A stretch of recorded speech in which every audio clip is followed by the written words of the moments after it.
A few years ago, we had an apparent suicide, pedestrian versus train. Hispanic male in his early 20s, and he left a note and then decided to go take a nap on the tracks. It was a mess. I mean a real horror show of a mess. And anyone who's ever had to work a rail-grade collision knows that your investigation takes a back seat to getting the train moving again.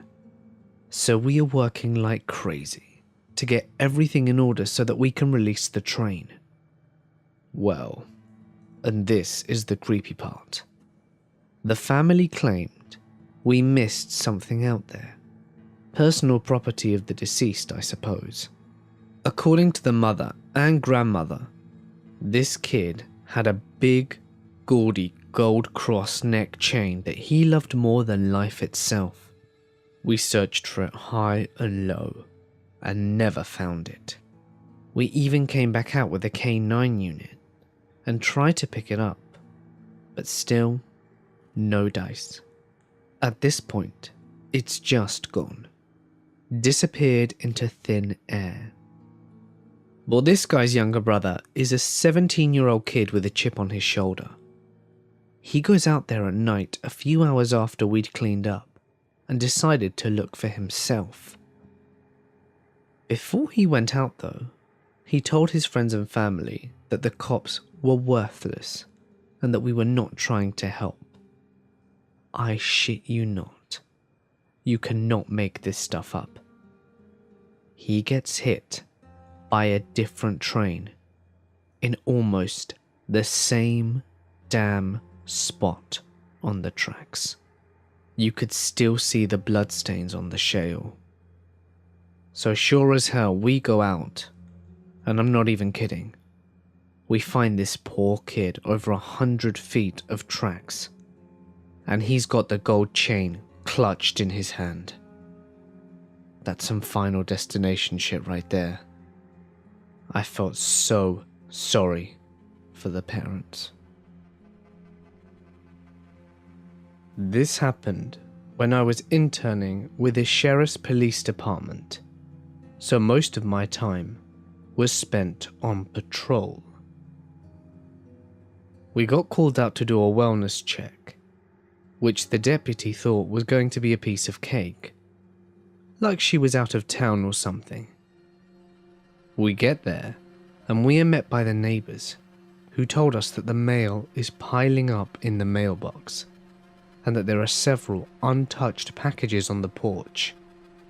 So we go up to the house, and the front of the door is unsecured. So we crack open the door a couple of inches, and the deputy calls inside. But the door won't move anymore. The house was one of those split houses where the stairs met at the front door and the upstairs and downstairs are offset. So we concluded that there might be objects behind the door. It's about this time that the deputy tells me that she is a known hoarder and that it could be why the door was stuck. He also mentions that if we see flies on the inside of the window, she is most likely inside and deceased. As we walk around the side of the house, we notice a lot of flies on the windows. The back door was locked, and we looked in and noticed bags upon bags of garbage, diapers and miscellaneous stuff all over the place. We head back to the front and attempt to make entry. He pushes the door open this time with a lot more force than before, and then from underneath, I see a grease liquid oozing out from underneath the door. The deputy stops, closes the door, and calmly tells me that the lady was indeed dead and wedged behind the door. From the dates of the packages, we concluded that she must have been gone for about 2 months. Once we did make entry into the house, I was allowed inside. After 2 months, she didn't even look like a human corpse. Her skin and body had sagged and melted to the floor. And her face was all black and had been for the most part eaten to the bone by maggots. I will never forget the smell when the coroners moved her and she popped. It was like a physical presence. Whatever those people get paid to deal with that shit is not enough. The thing that really got to me though was wondering if she had fallen down the stairs and died there, or if she fell and was unable to move and waited for help that would never come. A few years ago, I got a report of a missing husband. He told his wife and family of 6 children that he was going to get his tires changed, but he never returned. And this was 12 hours ago. They had purchased another house in the neighbouring community, and the relationship with the wife was under pressure, so the wife assumed that he was staying at the other house and claimed that he would never kill himself. The strange thing about this report, though, was that he emptied his personal bank account into his wife's this morning as well. The wife explained this off, saying that they had recently got into a fight about finances, and that he agreed that he was bad at money, and maybe that they should just have a joint account that she controls. On a hunch, I asked his 14-year-old boy if there were any areas in the mountains nearby that his father enjoyed going to. The son identified a road about 10 miles away. It was nearing midnight, but I decided to drive to the top of this old abandoned Forest Service road. As I drove through the snow and started to climb the road, I felt a gut feeling that I would 100% find this guy up there, either thinking about doing it or already acted out the suicide. The snow-laid gravel road had some sign of travel, but no real indication of how fresh the vehicle tracks could be. As I reached the top of the road about an hour after, I was honestly surprised that I did not find his black truck. I spent the drive back down thinking about gut feelings and how unreliable they were, but that I somehow felt different about this one. As I travelled up the road, I did notice over a dozen smaller roads branching off, but they were not mapped, and I had already spent too much time on a single occurrence in a busy city with way too few police officers. Nonetheless though, I decided to check a single of these secondary roads, and about 3/4 of the way down, I picked a road at random to check, and sure enough, my headlights lit up the back end of a black truck about 100 yards past the first corner. Even if I hadn't memorized the license plate beforehand, I wouldn't have had to run it. It was clearly his. I radioed that I'd found the truck, parked my vehicle, and travelled the 20 feet to his truck, with my heart beating like I was doing a sprint rather than a normal run. What I found inside was a mess of brains and blood, caused by a self-inflicted gunshot wound under the chin. I'll save you from the description. There was just something about this gut feeling whilst travelling this abandoned and quiet mountain road, followed by a sense of being tricked by the gut feeling, then finding out it was true by discovering such a gruesome scene. Having to wait 3 hours next to his truck waiting for body removal and then to end it all by having to go to the family who is expecting good news to deliver to them the worst news possible. That makes me feel creeped out to this day. I worked as a park officer for a downtown metropolitan out of the Pacific Northwest. I saw my fair share of weird stuff on the night shift. Naked bike ride party after midnight with about 1,000 or so naked people chilling out, the occasional couple having sex, homeless people jerking off or shooting up heroin, and the occasional dead body. They were all a normal part of my job. Anyway, this one night, we were sent to investigate a tent set up relatively near the waterfront, which was generally a homeless person that was trying to stay dry for the night. So we get there around 11:30 and tell the lady inside that she has to go a few hundred yards away to an area that is not patrolled. She fusses and complains about having to move, and then mentioned about a man living in a cave at the bottom of a shallow ravine, and that he had been killing small animals and eating them. We ask her for more information, and she points to a general area about 50 yards away through some thick brush. The general area that most people won't wander past. My partner and I started to walk through the thick brush with just our flashlights, and eventually stumbled upon the ravine.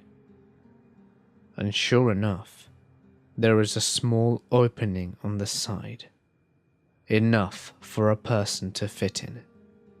I scale down about 20 feet and peek inside the opening and see what seems to be a massive pile of magazines, torn pages, articles of clothing, a sugar cookie tin, a gorilla costume hand, some crude-looking tools, including a makeshift bow, a few knives, and other generally weird shit.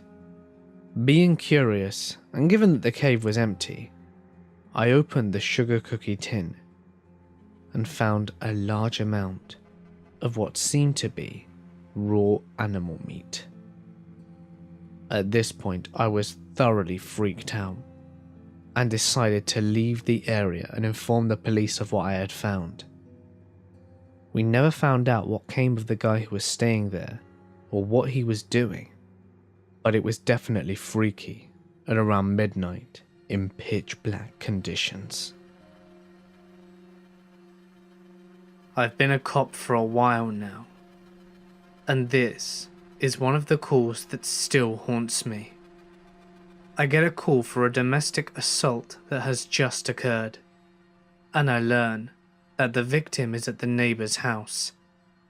I get there and find the female victim's throat has been cut from ear to ear. The neighbor is holding a towel up to her slit throat, and the victim is struggling to breathe. The paramedics are on their way, and I take over holding the towel for the neighbor. I'm trying to apply enough pressure to reduce the bleeding, but not so much pressure that I am strangling her. I want a delicate balance. Quick law lesson. You know that there are laws against hearsay, right? Basically, I can't testify in court about the events that someone else has told me about and that I didn't witness. The person who witnessed it would have to testify to it. One of the exceptions is what's known as the dying declaration. If someone is on their deathbed and believes that they are about to die, their statements are exempt from the hearsay rules. I have some serious doubts that this woman is going to live. I want to ask her who slit her throat. In order for it to qualify as a dying declaration, I need to be able to testify that she believed she was about to die. So, I ask her two questions. The first, who cut your throat? Which she answered. The second was, you realize that you may be about to die, to which she answered, yes. Our eyes locked, and I still remember the emptiness in her eyes. Within a few minutes, the medics showed up, and my partner and I went next door to look for the suspect. The door was ajar, and we could hear a baby screaming upstairs. We went in with guns drawn, and a metallic smell of blood was overpowering. We made our way upstairs, past smeared bloody handprints on the walls, and found the child. He was unharmed, and the suspect was long gone. Thanks to the excellent performance of the medical staff, the victim survived. I met with her a couple of weeks later, and I was apprehensive to speak to her again. I had basically looked at her and told her that she was going to die. When she opened the door, I could tell that she didn't recognize me. She had very little memory of what happened after she was assaulted. I told her who I was, and she hugged me, crying, and thanked me for saving her life. The suspect ended up pleading guilty, so I never had to testify as to what the victim had told me that night. It still haunts me to this day. I am not a cop, but my co-worker's father is, and he hit me with a whopper of a story once. For some background, I live in Austin, and all these occurrences were with the Austin Police Department and happened in 1978. An APD officer had pulled over a blue Mustang for not having a rear license plate. A man and a woman are inside. The officer tries to run the couple through dispatch, but the system is down, so he lets them go with a citation. After letting them go, however, dispatch lets him know that the man has an outstanding warrant. The officer pulls the couple over again and approaches the man. David Lee Powell knew that his arrest was imminent. Crawling into the back seat, he loaded his AK-47 and opened fire as the police officer approached. Mortally wounded, the officer called for backup before dying on the side of the road. Officer Villegas, my co-worker's father, hears on the radio that an officer is down only 8 blocks away and takes off straight for where he thinks the killer is heading, the highway. Before he arrives, however, he finds a blue Mustang in an apartment complex lot with its lights off, cruising at a really low speed. He peels into the parking lot, blocking the only exit, and calls for backup. Then a storm of bullets pound his police car, some from Powell's AK-47 and some from his lady accomplice's pistol. They exchanging fire, and Powell hurls a small oval-sized object towards the front of Officer Villegas' police cruiser. To the officer's horror, it was a hand grenade, and he was sure death was imminent. He explained that his last thoughts were being that of his wife and kids, and how he was sad that he would never be able to see them again. And that being the scariest moment in his 38 years on the force. But the grenade didn't go off, and Powell and his lady friend were out of ammo. As backup arrived, Powell took off behind the apartment complex into the woods, whereas the lady accomplice attempted to hide in a ditch. Seeing her in a ditch attempting to reload, Officer Villegas ran up to her and kicked her square in the face, shattering her jaw. Powell was later caught in the woods after a manhunt and received the death penalty for his actions that day. A friend of mine was a state trooper and had been for years. He had been part of a bust that involved 30 stolen IROC Camaros. He had changed tyres for people and caught a guy doing 130 miles and then tried to pay his ticket with cash. Caught a .31 DUI. He has seen a lot. One night, he pulls over a guy who was swerving a bit. He didn't really suspect DUI, but he wanted to be sure.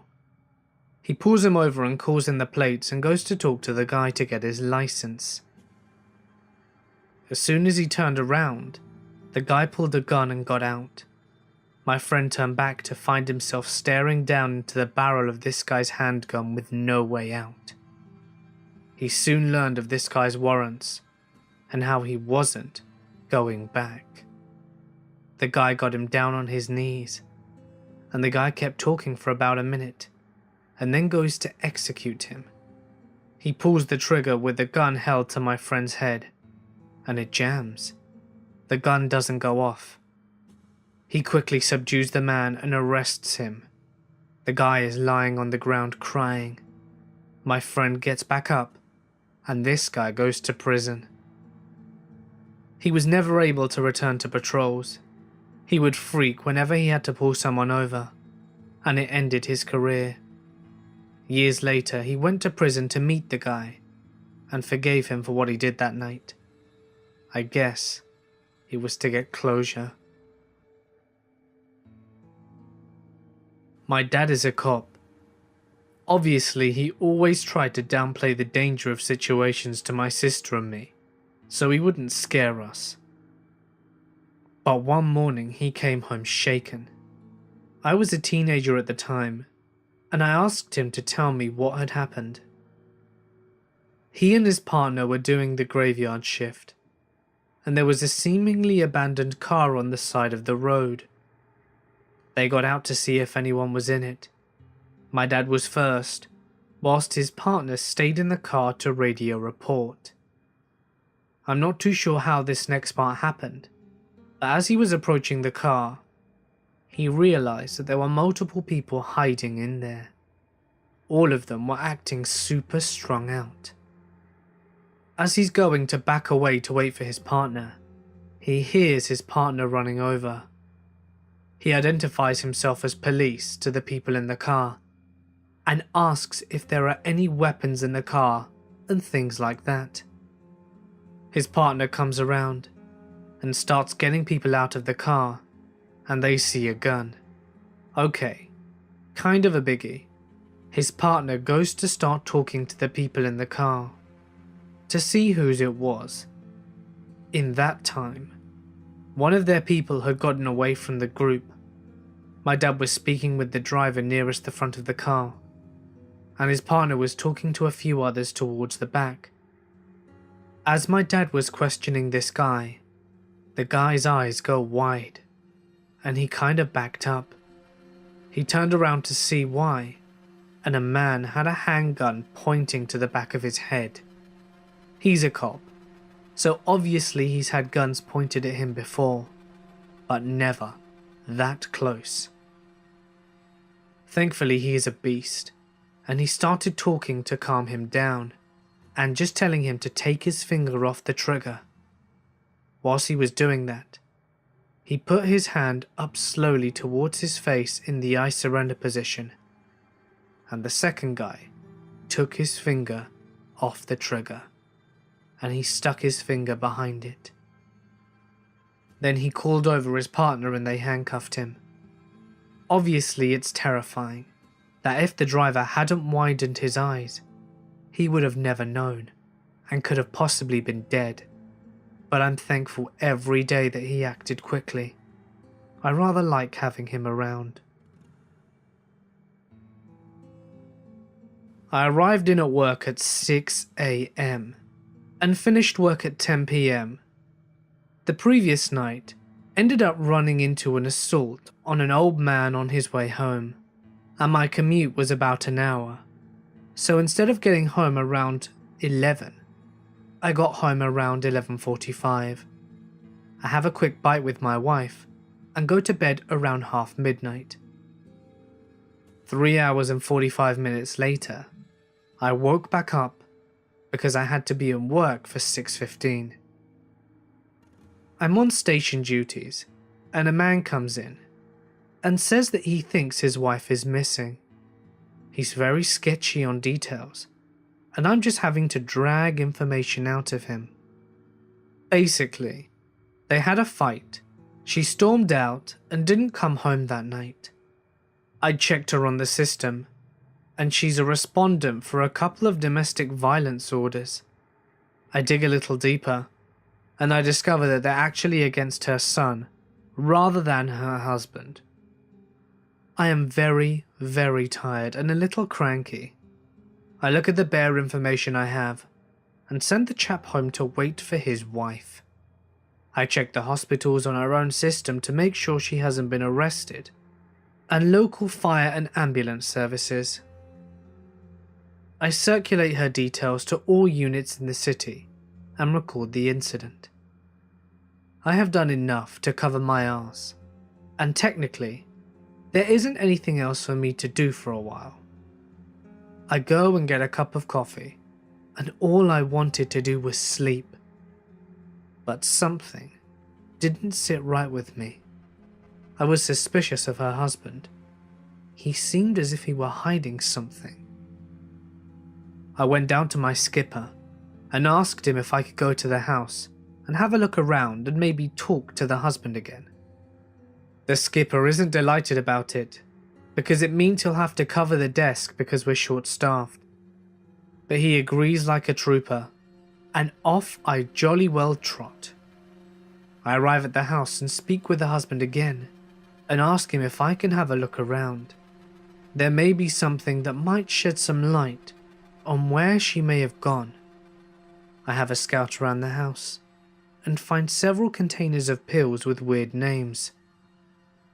After a quick Google search, I discover that this woman appears to be on a cocktail of antidepressants, mood stabilizers and other stuff. Oh, and I found an insulin kit. I ask her husband about these, and he mentions that his wife has some emotional problems. But I didn't think it were relevant, and put it to him that there is a lot of medication here, and ask if she has more than one insulin kit. He goes pale at that point. She'd left all her medication at home. I ask him where she keeps her purse, and we ended up checking her bedside locker. Her purse is missing, but I snag a framed picture for future reference, as I currently had no idea what this woman looked like. I ask him if I can search the room, and he's beginning to completely break down at this point and tells me I can do whatever I damn well please, and storms off into the living room. I am feeling distinctly queasy at this point, to say nothing of a banging headache from sleep deprivation. I don't find any suspicious holes in the wardrobe where she may have taken clothes, or any secret stashes of drugs or cash. I don't know what possessed me to do it, but I search the bed. I turn over his pillow, and there's a note underneath it. It's a suicide note, explaining in no uncertain terms that she is intending to end her own life, and that she can't go on, and that she's sorry for being a burden. I radio the station and update them. I then have to walk down to the living room and tell this woman's husband that he had been sleeping on her suicide note overnight and never noticed. That was probably one of the hardest things I've ever been called upon to do, bar dealing with dead children. I found her eventually, though it took another 8 hours. We pinged her phone to a nearby town, but that just gave us general locality. I put the town to her husband, but he said that she didn't have any friends or family there. And after 15 minutes, he calls me back to tell me that they spent a weekend there shortly after they got married. I called the hotel they stayed in on that occasion, and they've got no one by that name. So I went down in person and showed them a picture of the lady. The person at the desk told me that a guest answering to that description had just left on a walk to the pier. I went out to the pier and found her, and we had a bit of a chat. Nothing dramatic. She told me that I looked awful, and I just said I was very tired. I asked her to give life a chance for a few more days, that her husband loved her, and that she wasn't a burden. She agreed, and we brought her home. A couple of days later, she came into the station with a box of chocolates and a card that read, "Thank you for not letting me kill myself." That's when I realized how close I had been to just letting the matter rest, because I had ticked all the boxes on the list. I went to the toilet at the back of the station and threw up for what felt like an hour. She sends me the same card every Christmas. We were called to an apartment, which was a reputed local drug den. A female we knew called and said that the male renter had been assaulted, and she had ran. We got there, and the door was bolted shut. I kicked the door over and over again, and it would not open. What I found out later is that the dope team had done a search warrant on the apartment a couple of weeks ago, and afterwards, the tenants had reinforced the door jamb with a metal plate. It took me a total of 22 times kicking the door before I broke the deadbolt in half, which flew across the room and hit the wall. We made entry, guns drawn, and started clearing the apartment. This place was the kind of spooky I'd seen in places where a lot of meth is done. It was dark. There were swastikas, 666, upside down pentagrams, etc., painted all over the wall. Pictures of faces hung off the wall, with the eyes X'd out, and baby dolls with their eyes scratched out into X's. As we cleared the first room, we started seeing the blood, first on the bed, and then a trail on the floor leading back to the room. The layout was weird. One main room, and then a back room, which was more of a hallway and a bathroom at the end of the hall. We followed the trail of blood down the hall to the bathroom door. In front of the door was the renter's dog, which was shaking uncontrollably and pissing all over the floor, scared out of its mind.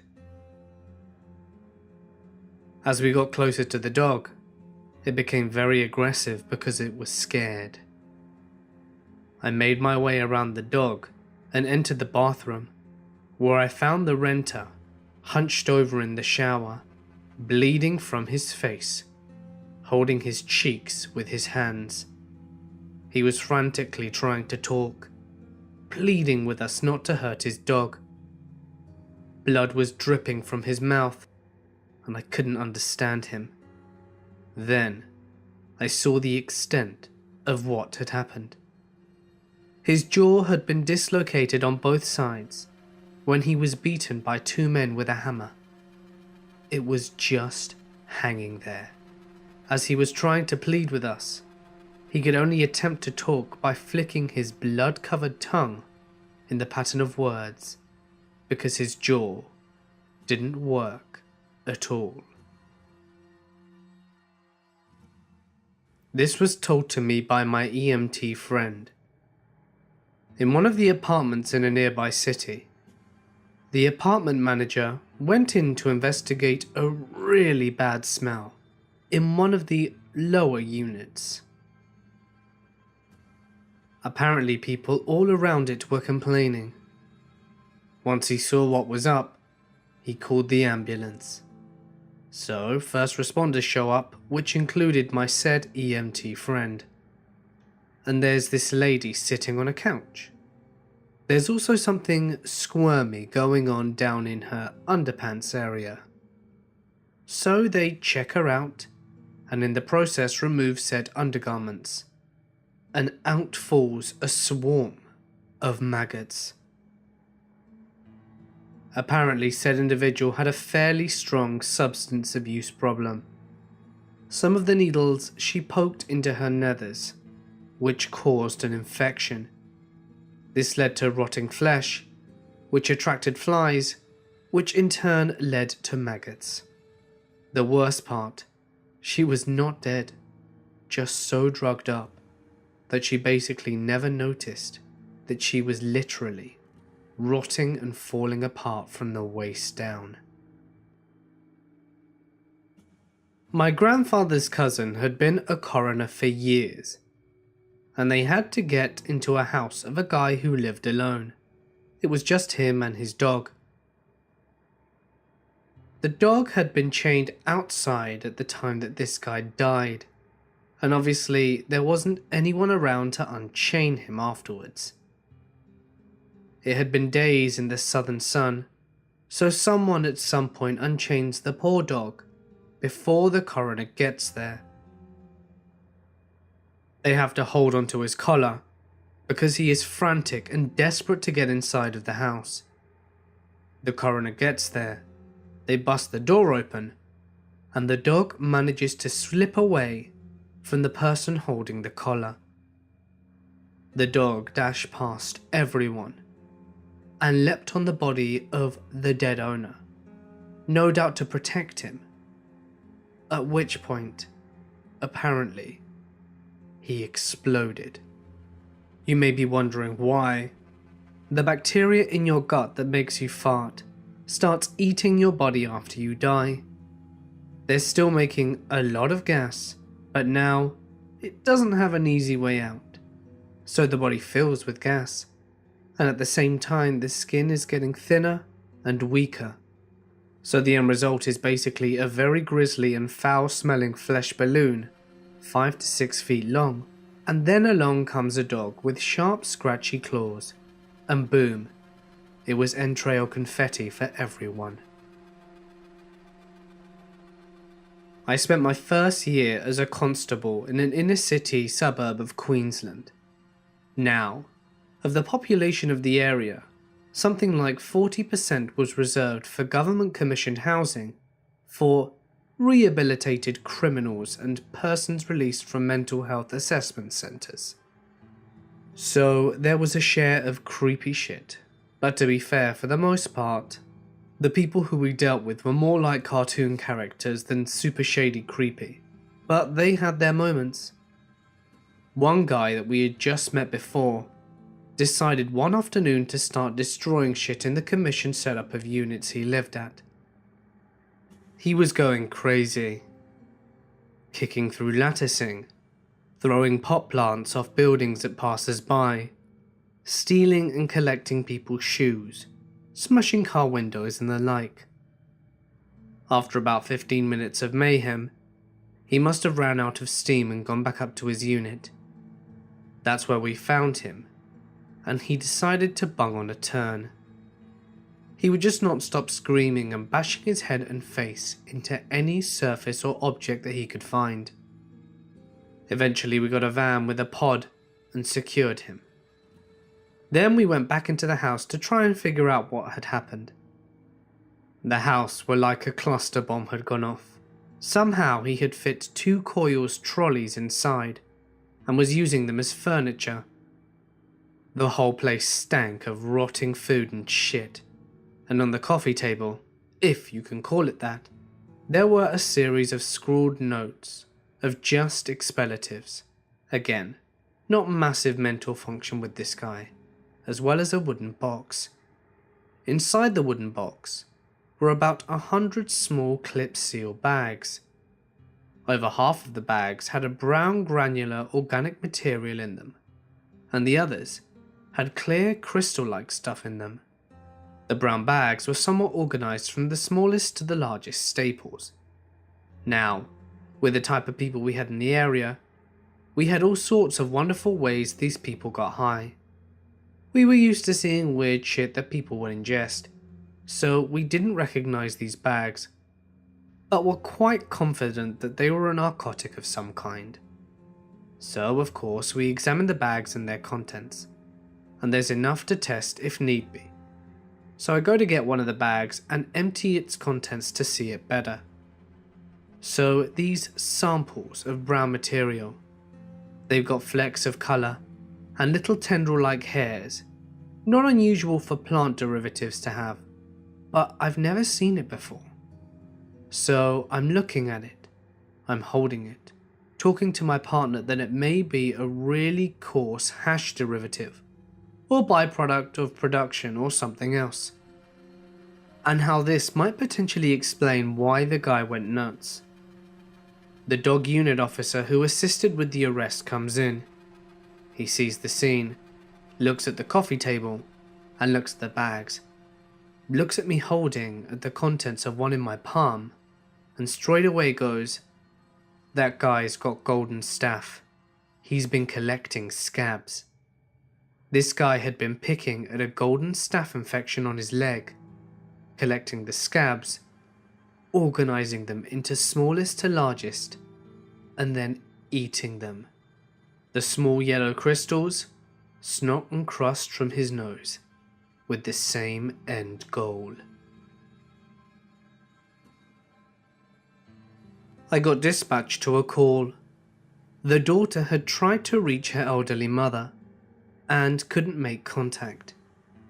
For the most part, these usually end badly. We got to the location of the house, and we had received written authorization from the daughter to make forced entry at the front door. We asked the daughter to wait by the squad car and had the fire department spreading the door frame open. Immediately, I noticed the smell and began to search the house. I found her mother in the kitchen, laying on the open door of the oven. Half her face and hair were burnt off, and the oven was still on, cooking her. Apparently, we found out from the daughter that the mother used the oven for heat and had a heart attack and fell on the oven door. Best thing I can say is that it looked like Harvey Dent from the Nolan Batman film. I got a call from a woman screaming from an abandoned apartment, saying that she was being tortured and killed. My partner and 4 other officers and I had to search every room and door in what looked like a college dorm. All the doors faced inward, and there was absolutely no way of knowing where the screams were coming from. My partner found the woman covered in her own blood, running out of an apartment. I held the apartment door whilst he ran her down. Scariest call of my life. Turns out she was tripping on PCP and had been cutting herself. There was no way of knowing that until we searched the apartment, and I swear that Michael Myers, Krueger, or Chucky were waiting behind every door in that apartment, just waiting to stab me. It was an awesome time. My uncle is a cop and likes to tell the story of the time he showed up to arrest a 15-year-old who skipped school to throw rocks through some cars and steal things inside them. He gets there and knows the kid. They've gotten him a few times before, one time for turning up to school with drugs, and the other time for carrying a knife at school. They knock on the door, and his 18-year-old brother and 17-year-old sister open it. The cops kindly tell them what they want, and the duo then respectfully tells them to piss off. The cops show them that they have the warrant for this kid's arrest, and that they need to open the door. They get told, this time more rudely, to leave. So, getting quite annoyed now, another cop car pulls up and asks what's going on. As they're being uncooperative, they know that they may have to force their way in and break the chain. The 18-year-old shithead says that he has a gun, and about 3 seconds later the door is broken down. The 18-year-old is quickly tasered, and the 17-year-old girl is screaming for her brother to book it. So he jumps out the window and manages to get away for now.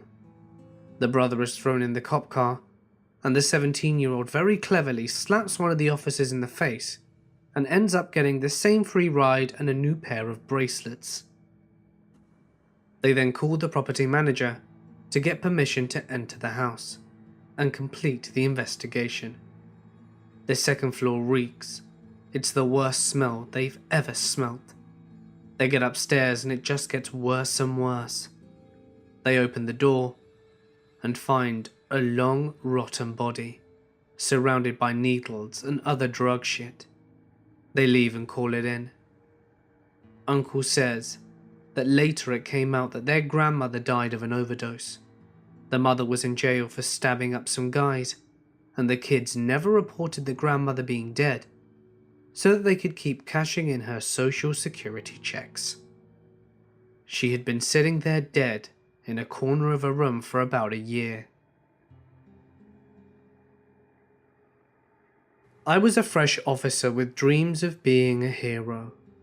I get dispatched to a call of a family fight. Not wife or husband, but brother-sister. The female was reporting the male had attacked her. I arrived and located the female and the male. The male I knew from prior contacts. I detained him in handcuffs, then quickly smelled a strong odour of pepper spray. I found out that after the male knocked off the female's weave, she pepper sprayed him.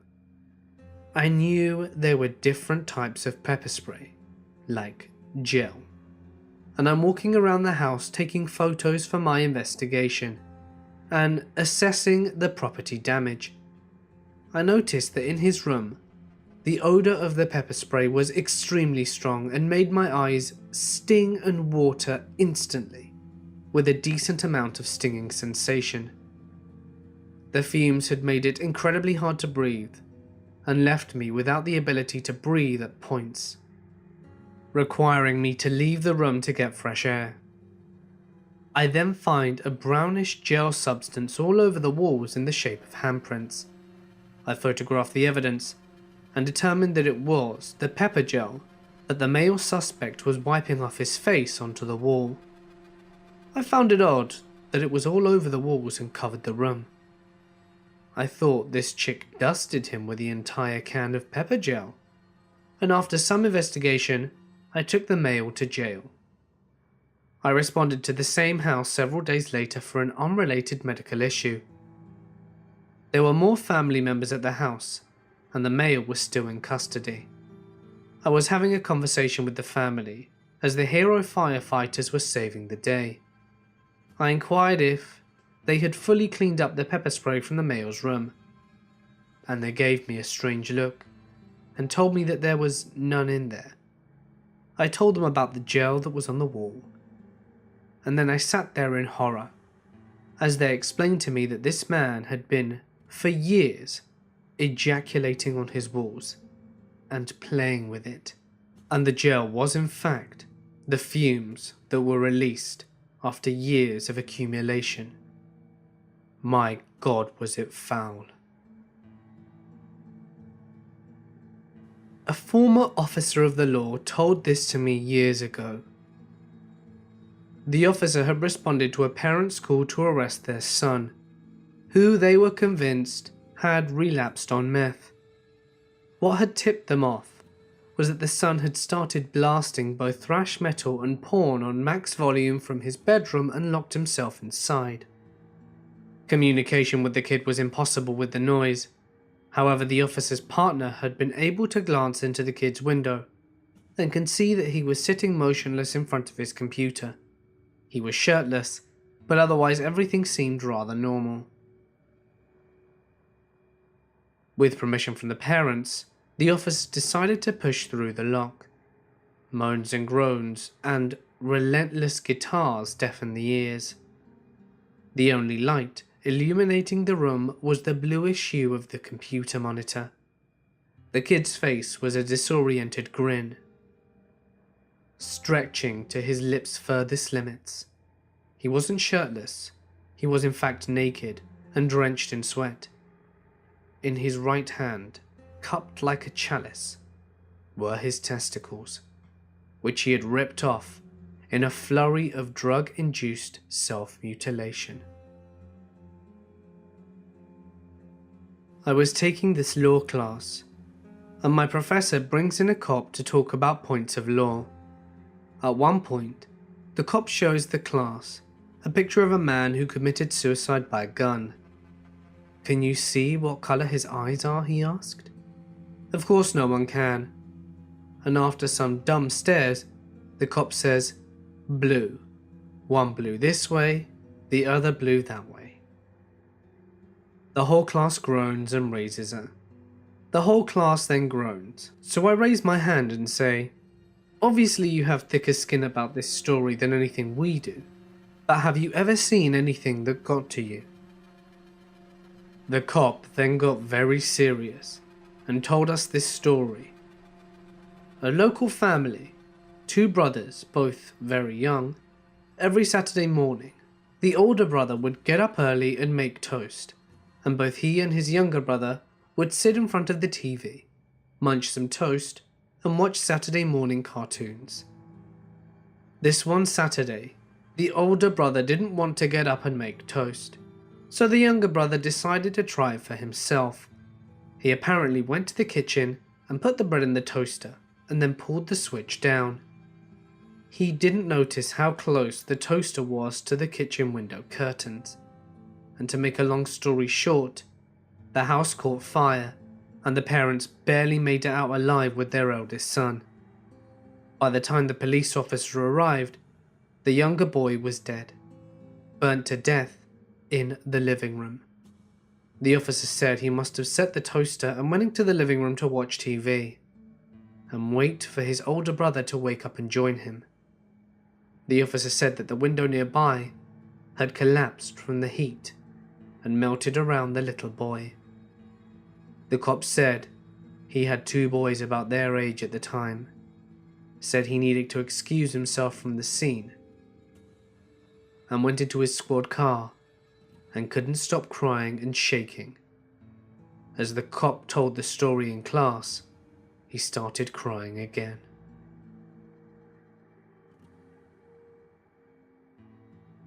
I responded to a 911 hang-up at our ranges around 9 p.m. They are out in the middle of nowhere, in the woods near an old wildlife refuge, so they are pretty isolated. There are no streetlights out there, and it's a few buildings with lots of open fields for sniper ranges and tons of woods. I pulled up to the gate, unlocked it, and drove in. I parked and walked up to the classroom, where the 911 hang-up phone was located. I should also note that this entire area has significance to the Civil War era and World War II, as it was a military installation. I would also like to note that the number for the 911 hang-up does not exist, but it occasionally trips our dispatch call center for unknown reasons. I've had my fair share of paranormal experiences, mostly when I was stationed in Japan, so I take the patrol shotgun out just to feel better about the entire stupid call in the darkness of the night, whilst responding to a 911 hang-up to a line that no longer exists. I unlock the door to the small wooden building. It's a trailer. As I open the door, the only light illuminating my path is a red exit sign directly above the door.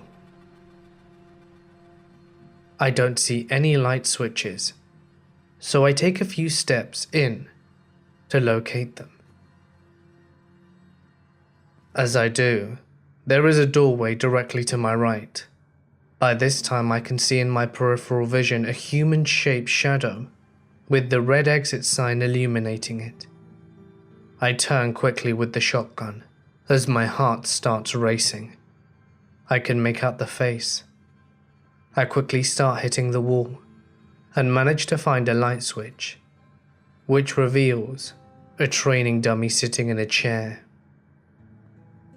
I take a breath and step back outside onto the deck and radio in for assistance, as I am no longer prepared to go on this ghost hunt alone. I go back inside and do a quick sweep of the building. It only has 5 small training rooms, and I also check the room where the phone line does not exist. There's no phone. Shocker. I then walk back outside and wait for my backup officer, who comes within 8 minutes of my call. Once he gets there, he already knows how dumb this is, because this call is creepy whenever we get it. We then proceed to check around the outside of the remaining 3 buildings in the area, and there's nothing. So we start heading back to our vehicles. As we approach our cars, an alarm starts going off on a small metal box attached to a metal unit sticking out of the ground. It flashes a red light affixed to the top of the box. We look at each other in dismay. Really? And start walking towards it. It's located between the training range and the range bay office. I radio in the alarm and ask if they can contact facilities, since neither of us knew this thing was even out here, and we had no idea how to shut it off. I then notice that there is a small keyhole on the metal box that is attached under the light. I grab my key ring and try to find a key that I think would fit. As soon as I made contact with the key to the metal, the alarm and flashing lights stopped. I looked at my friend and said, "We need to leave." He agreed, saying that this is getting stupid. I radioed in and told them that the alarm had stopped and we were back in service. This was the one and only time I had responded to a call of that nature. But others also had to do it.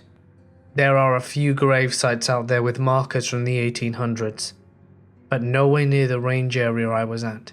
It's a pretty historical area, and I wouldn't be surprised if there are a few spirits still roaming around the area. I'm an officer in New York City. I've seen some insane stuff. A lot of the things that have happened to me have been very nasty and gory. However, this was the creepiest thing by far that I have ever seen. I was sent to a wellness check. The individual in question was found lying face down on the bedroom floor, dead, and had been for a few days at least. The deceased's room was littered with voodoo or witchcraft shit. Whoever it was into some weird crap. After the body was removed and the family notified, the apartment was sealed. Now, for New York City, this means that the door is locked, and a big fluorescent green sticker is placed over the door and the doorframe, so that the door can't be opened without the sticker being torn. Fast forward a week or so, the deceased's brother arrives with the surrogate court paperwork to enter the apartment to try and find a will. We get to the door and the sticker is ripped. Thinking someone like the superintendent of the building had went into the apartment without permission, we had the security desk pull up the camera footage of the hallway. After about 20 minutes of looking for it, we found it. The door seal, for no apparent reason, quite literally exploded at the seam. Footage just showed an empty hall with the door in clear view. Then suddenly the seal just pops at the seam, sending pieces flying to the door. The door had no give or gap to jiggle it, so a quick pressure change couldn't move the door significantly to cause it to rip. That shit was creepy as hell, and we still have no explanation for it. I just wanted to say good luck to whoever had to pick up all those voodoo dolls. Firstly, let me start by saying that there is a Whataburger of death in our city. Every time I've gone there, I have immediately had to respond to death after death, at least 3 times. It's around 3 AM, I believe, and so I was dispatched to an open door alarm across town. I arrive, I park a bit away, and I walk to the house. As I am approaching the front, my partner pulls up, and I say, "It looks clear, but I haven't gone to the door," and he remarks, "Well, it's open, so..." Now, I promise you, I'm not an idiot. I had just pulled up at an angle that I couldn't see the front door, and I was going to check it last.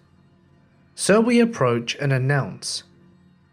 He and I remember that the resident of this household is crazy as hell. She calls him regularly to complain about things, but is absolutely paranoid. She says things like she is deathly allergic to any fake scents, and so won't talk to you if you're wearing perfume or deodorant. Her son is also a severely mentally handicapped adult. Her husband is relatively normal, but she kicks him out the house all the same. He's quite used to it, to be honest, so he goes and stays in a hotel for a week or 2, and then comes back. There are lights in the kitchen, as well as lights on in the back room, so we open the storm door and announce more. However, we get no response. We start to clear the house. Immediately to our right is a dark hallway with doors on either side, as well as at the very end. We decide to take that first. As we shine our lights down, we see all of the doors are open, and at the end of the hall is a bedroom with someone lying in the bed. More announcements. We continue to approach and get no response. Now we pause and think, what? And then we realize the person is a woman, and their eyes are open and they are staring straight at us. We get no response. Dude, is she dead? No, dude, she's breathing. Look again. Yep. There was a steady rise and fall on her chest. Okay, she's crazy as hell. Maybe she's being crazy. Maybe she sleeps with her eyes open. Our little discussion continues as we walk down the hall, clutching our guns. Still no response. We clear the rooms to the left and right very quickly, neither of us wanting to take our eyes off her. We get within about 9 feet, and again we repeat, "Ma'am, it's the police." There's nothing but a blank stare and breathing. Dude, there's a gun by her pillow. Now we're dumbfounded and freak out a bit. I think that no matter what, I don't want her waking up and coming to grab it. I lunge for the gun immediately, and then it hits me. The gun was in a pool of blood. I yell, "Yuck," and throw the gun onto the ground. My buddy asks what's wrong, and I tell him that it's covered in blood. So, he steps forward and hits the light switch. Then the full scene is clear to us. She's lying on the bed, with a gunshot wound to the head. Blood pooled in a crook of her arm. No blood was on the floor, and the sheets were very dark colored. I couldn't see any of it until the lights were on. She's still breathing. We should ask for a medic. Code 3. I tell my buddy to go get the camera. He comes back in, and at one point, one of us exclaims, "Crap, there's someone else in the bed." A small tuft of hair was visible from underneath the covers. We'd thrown it back to see the adult son, half of his head out, with glazed over eyes. We updated dispatch. 2 gunshot wounds to the head, 1 dead. We kind of step back. The medics were already on the scene. The medics take one look, pick up the lady, and toss her on the floor, grab the male and put him in the gurney and run. Turns out that most of his brain was on the bed. His nervous system was intact and was keeping him breathing. She was lying on top of him. His breathing made it look like she was breathing. She was dead as a doornail. It was a murder-suicide. We never found out what happened to the guy. But honestly, I don't think it would have been all that great. And for those few minutes that we thought she was still alive, were some of the creepiest of my life. This happened a few months back. I work for the emergency services. This happened a few months back. We get the first call around 10 AM.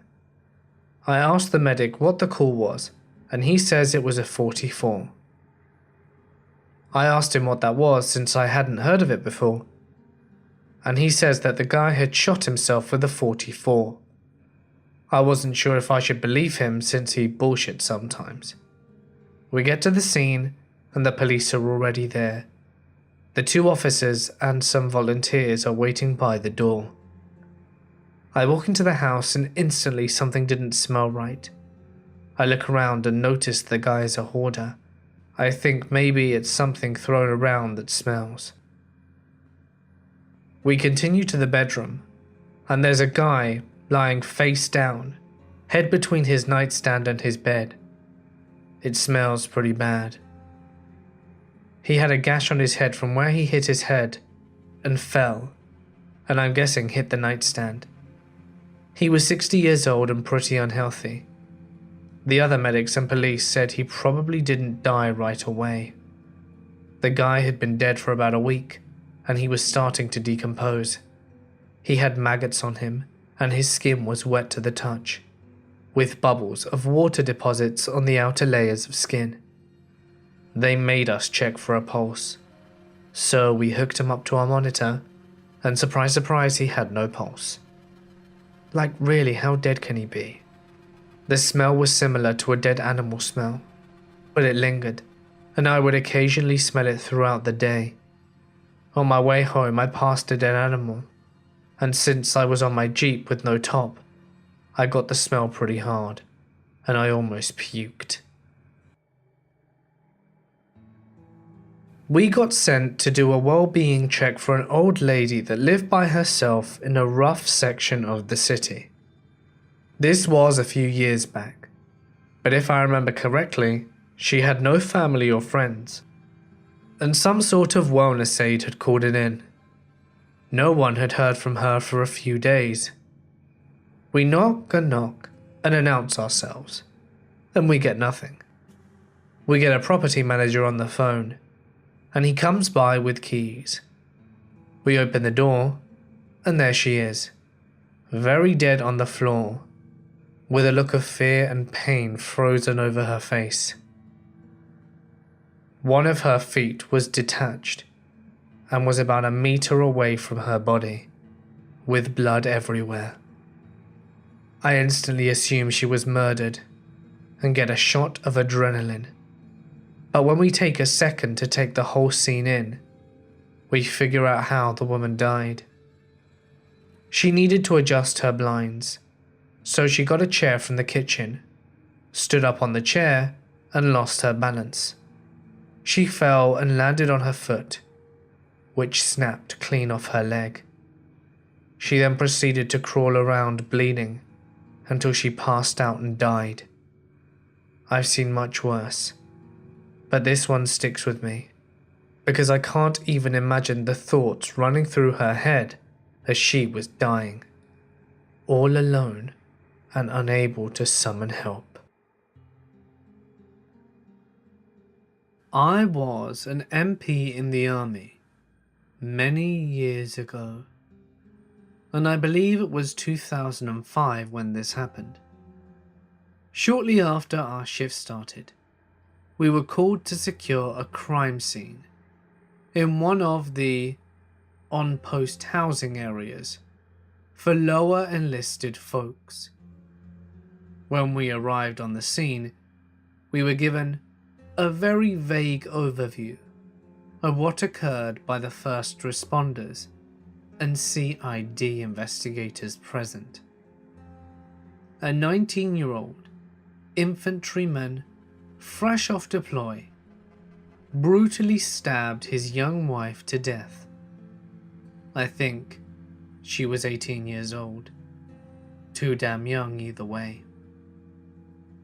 We were obviously given very little information because the investigation had just started. But while securing the scene from the exterior, we were able to see the aftermath of everything that had happened through the windows and open doors. And what we were able to see was straight out of a horror film. The back door of the house was left open, and one of the first things you noticed on approach was a bunch of tiny, bloody paw prints on the back porch. Looking further into the house, you could see dark stains on the carpet that looked like a body had been dragged across the floor, again, with tiny bloody paw prints scattering the scene. Turns out, they had a tiny dog that ended up roaming through the aftermath, scattering the tracks around. Going to the front of the house and looking through the kitchen window is where we see the real bad stuff. The body had already been removed by the time we were able to get this view, but you could tell where she had finally died. There was a giant pool of blood on the floor, with what I can only call a halo of kitchen knives in a circle around where her head was. Blood was absolutely everywhere. On the fridge was a note scrawled in blood that read, "Satan said she deserved it." I absolutely shit you not. Several days of securing that scene later, they finally closed it down and boarded up the home. The body was being held at the post-morgue, and we ended up needing to put a guard in the morgue to secure the body until the formal autopsy could be completed. I was the lucky son of a bitch that pulled body duty when the autopsy occurred. I was asked to sit in on the procedure, and it was easily the most horrifically graphic thing I have ever, and hopefully will ever, witness. The poor girl was destroyed.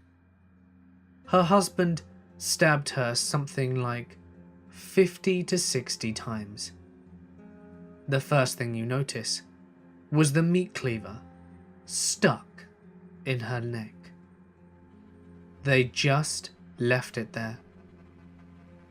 Just above the cleaver, her lower jaw was basically gone. I couldn't tell you how it was removed, but her tongue was just resting on her neck. The second thing you noticed was the absolutely perfect pentagram that was carved into her chest.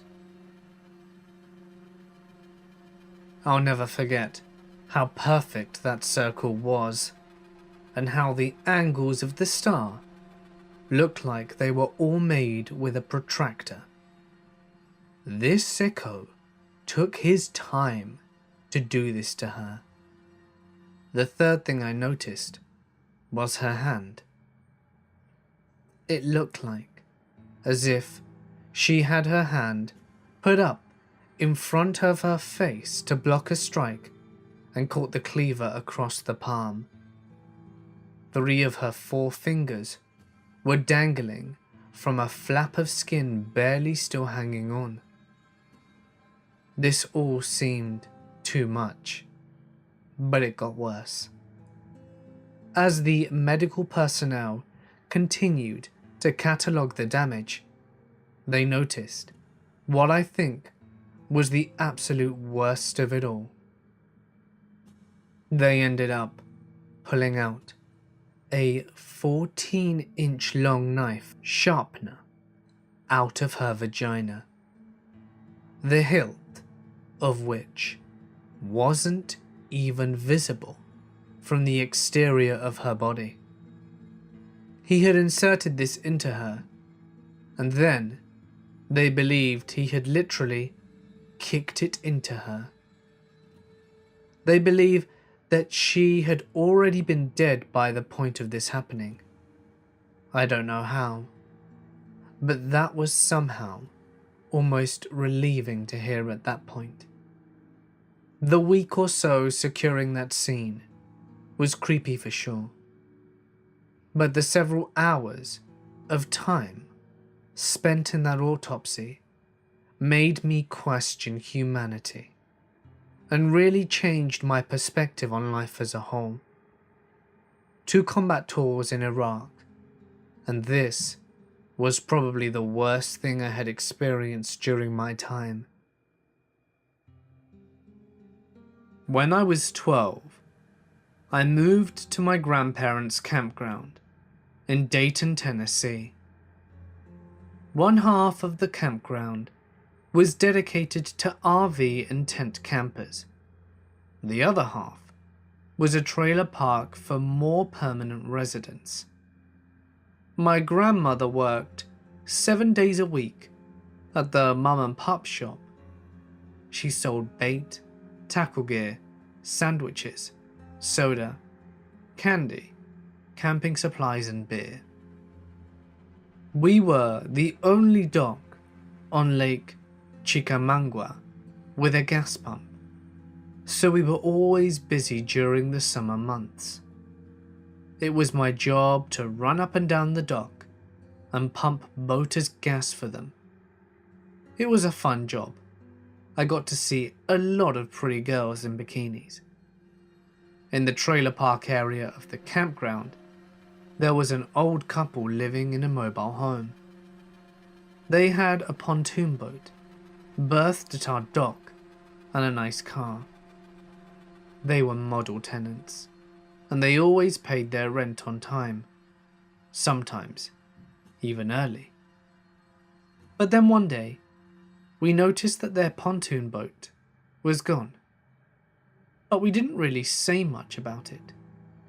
Then we noticed that their car was gone as well. Then, rent day came and went. A week went by. Gran became concerned, so she walked to the trailer and knocked on the door. There was no response, but there was a note taped to the door. Nurses, come in. The older wife had to use a walker, but had recently took a turn for the worse with her health. Nurses would come and visit and take care of her every other day. Gran tried to open the door, but it was locked. She pounded on the door and called out their names, but received no reply. It was at this point that Gran became heavily concerned, so she called the sheriff, Leon Sneed, and he showed up about 10 minutes later. Graham gave him permission to force the door open, and the sheriff kicked in the door, and immediately put his hand over his nose and mouth and said to not go in there. It wasn't before long that more police and then an ambulance arrived. By this point, naturally, a crowd had started to gather. We all knew each other. Some were campers just passing through, but the crowd kept growing and growing. Eventually, 2 body bags were brought out of the trailer and put in the ambulance. Sheriff Sneed showed us photographs and explained to us what happened. Evidently, this old couple were behind on financial obligations. They repossessed their pontoon boat, their car, and they denied the wife's insurance. They had no family, no children, just themselves. It was murder and suicide. The man had left a suicide note, and this is what it said. "This is what happens to old people today when you run out of money." He had his wife put on her favorite dress.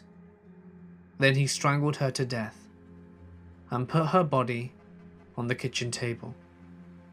Then he proceeded to drag a chair to the hallway and hammered a leather belt into the top of the hallway. He tightened it around his neck. Then he kicked the chair out from underneath him. When Sheriff Sneed found him, he was hanging lifelessly, but there were deep fingernail claw marks around his neck, where he most likely tried to free himself, but to no avail. The most chilling part of the story, other than the murder-suicide itself, was the fact that the trailer had only been 15 feet away from my school bus stop.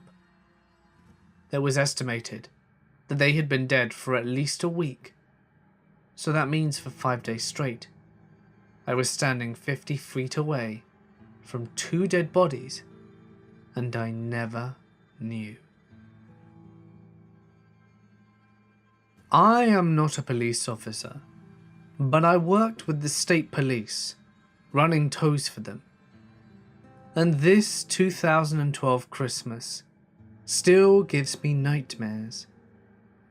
We received an emergency call to a crash that was blocking traffic both ways. We ran over there with a flatbed, assuming the worst. But when we got there, we were met with a rather awful scene. Usually people are banged up, and we wait for them to be pulled out and then tow the car.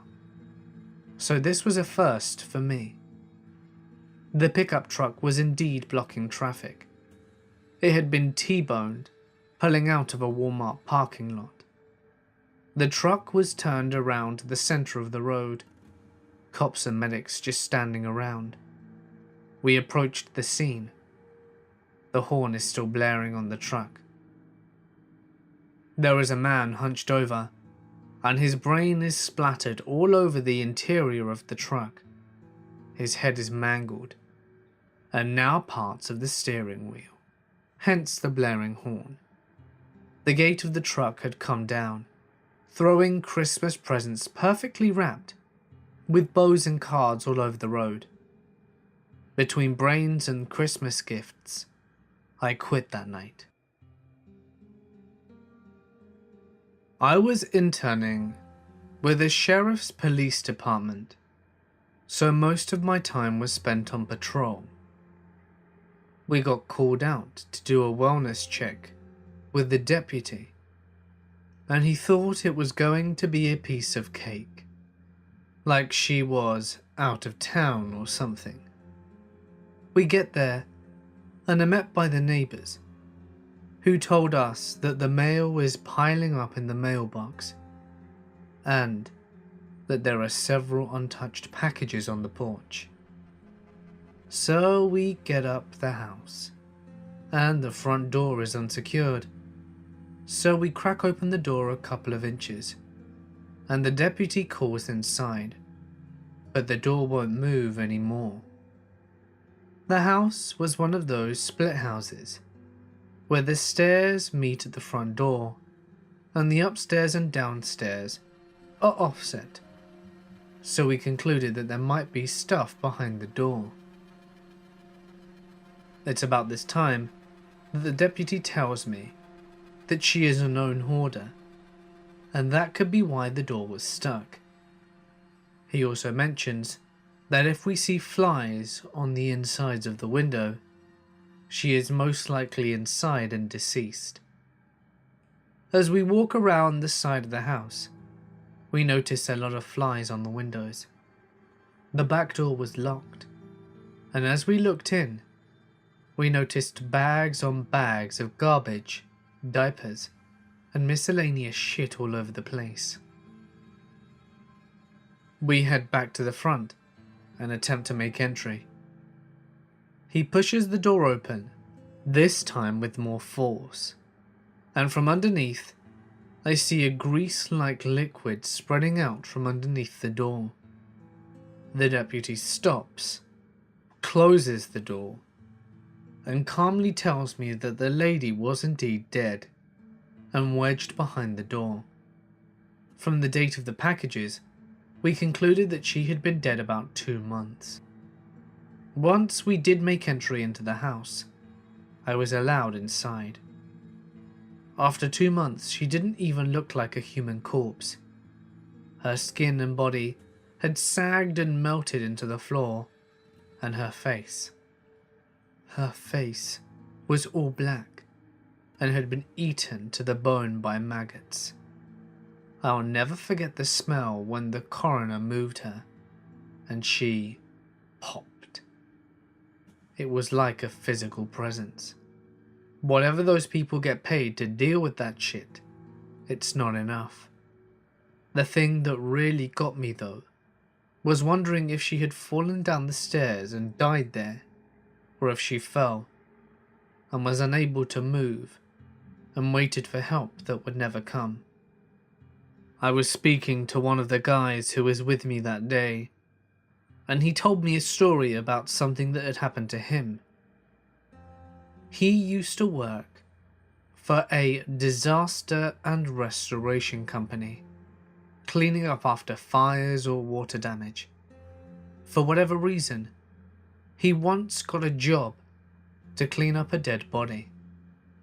It was the only time the company got a job like that, and the body itself had been removed, but the smell and chunks of flesh were remaining, and it was horrific. He told me it was the absolute worst thing he had ever smelled. No one in the whole company had the guts to do it, so it ended up being landed with him. He had to scrub up the chunky human sauce and remove the couch where the body had been found 2 weeks earlier. Even the floorboards had to be removed because the blood was so entrenched. You could smell the stink from a block away. It was also his job to concoct an anti-stink chemical mix to try and get rid of the smell. He pumped about 1 gallon of several industrial strength chemicals to rid of it completely over the next few days. Even then, I'm still not sure what the smell was. Even then, he's still not sure if the smell was completely gone from the house. Though, he says it may just be the fact that from working the job, the smell was just stuck in his nostrils. This is a case which I had to deal with personally.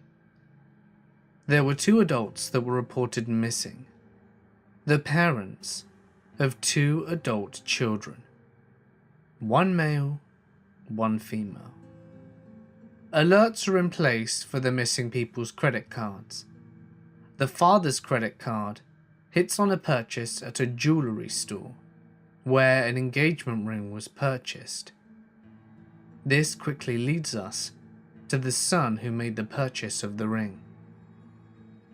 We get the son in for questioning, and it didn't take him long to crack, and he confessed to killing both parents and burying them in shallow graves. The son led us to the gravesite, and we began the process of recovery. Both mother and father had a black garbage bag over their head, being held in place by duct tape around their necks. The sight of the bodies, especially their faces, once the bags were removed, and the smell, was something I'll never forget. His parents were drunks and lived an alternate lifestyle. On the night he killed them, he said his dad tore into him pretty good, calling him a loser, and a loser that was a mistake. He should never have been born. But he said what threw him over the edge was his dad calling him half a man. He flew into a rage and choked him out. The mother watched and did nothing. She realized that Dad was dead and said something to the effect that she was right about him, and the son gave it to her too. The girlfriend helped clean up the bodies and disposed of them. It didn't take the girlfriend long to flip and testify.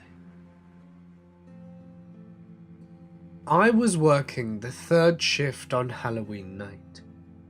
I'm out by one of our smaller lakes just outside the city limits.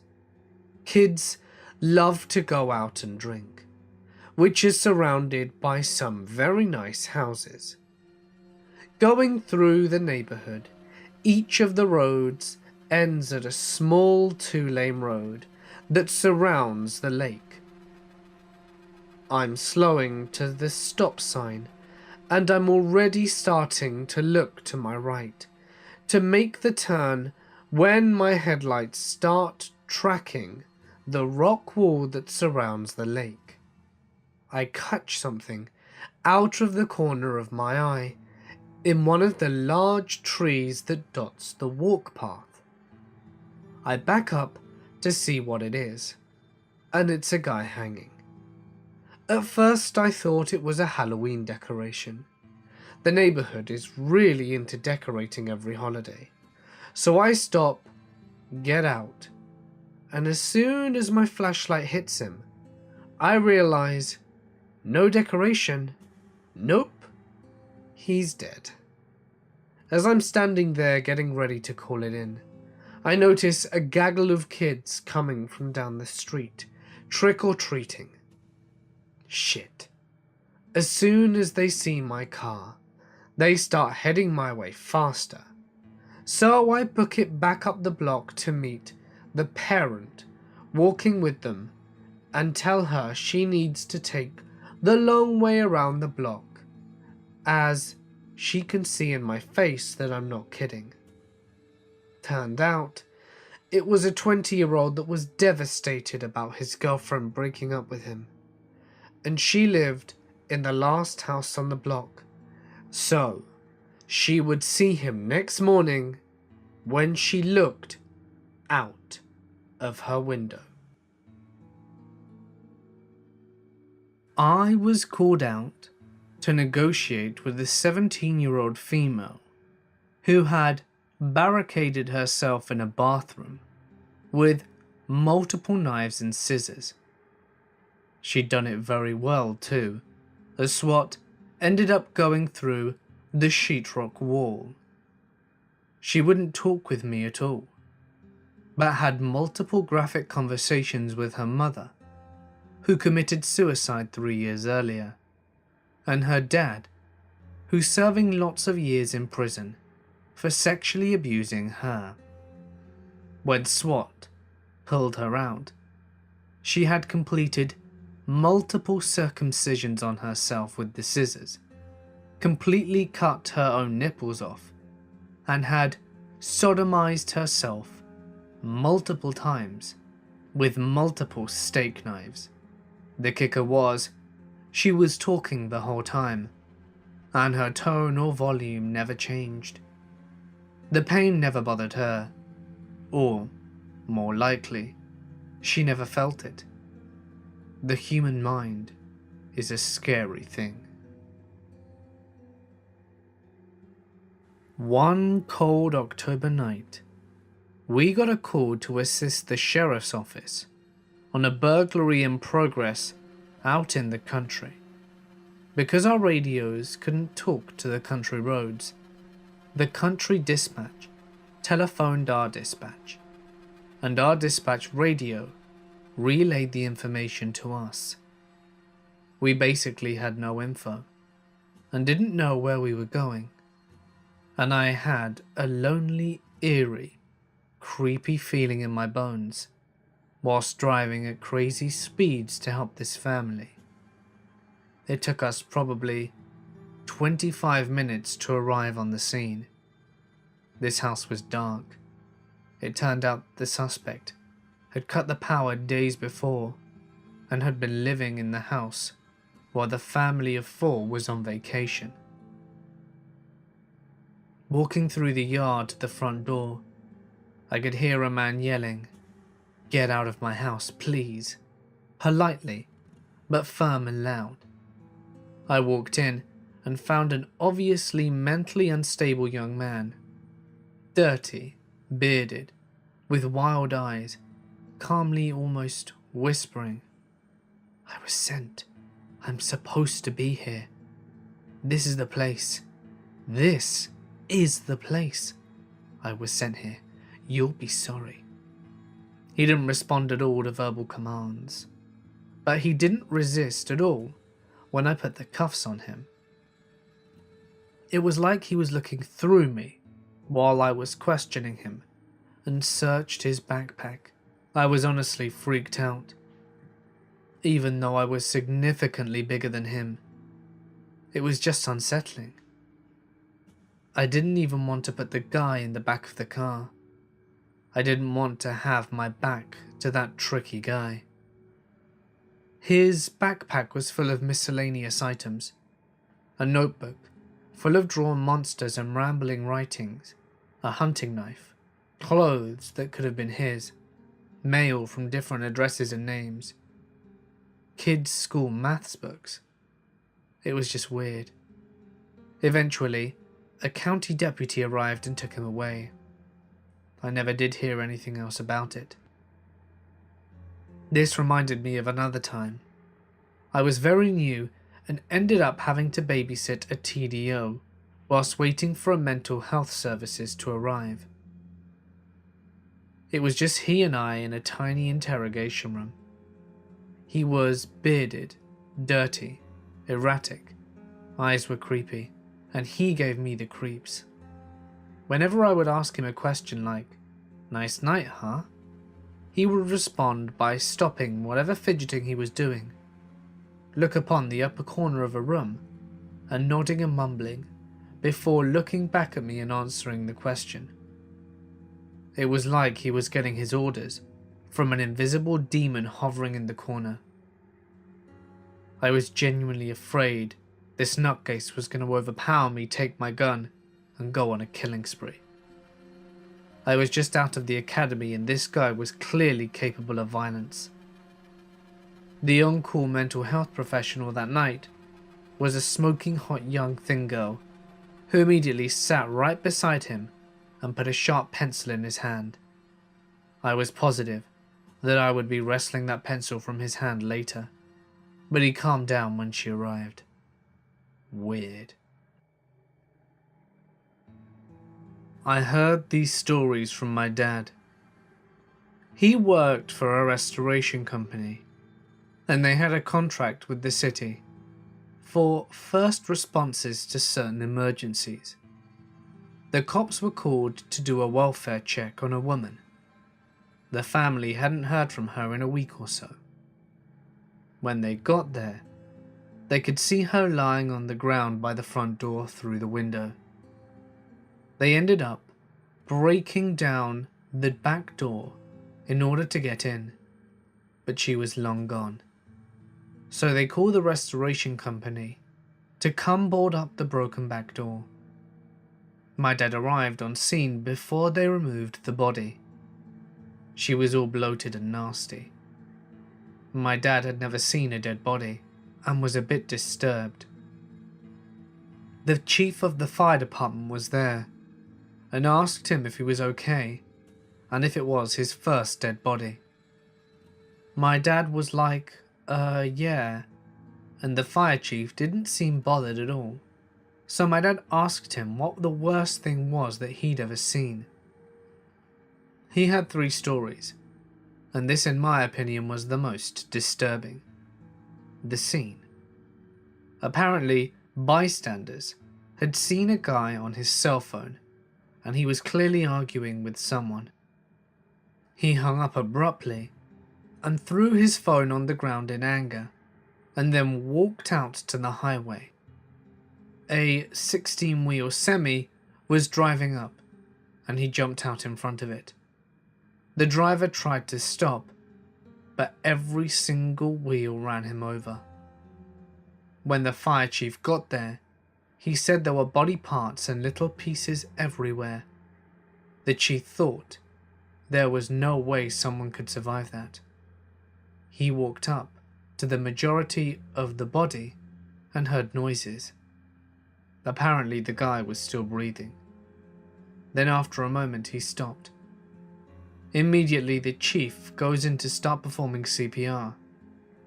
As soon as he touched the man's face, his whole head caved in like a rotting pumpkin. About 9 years ago, we get a call from a payphone. There's a dead body in the abandoned building at corner 1st and Main.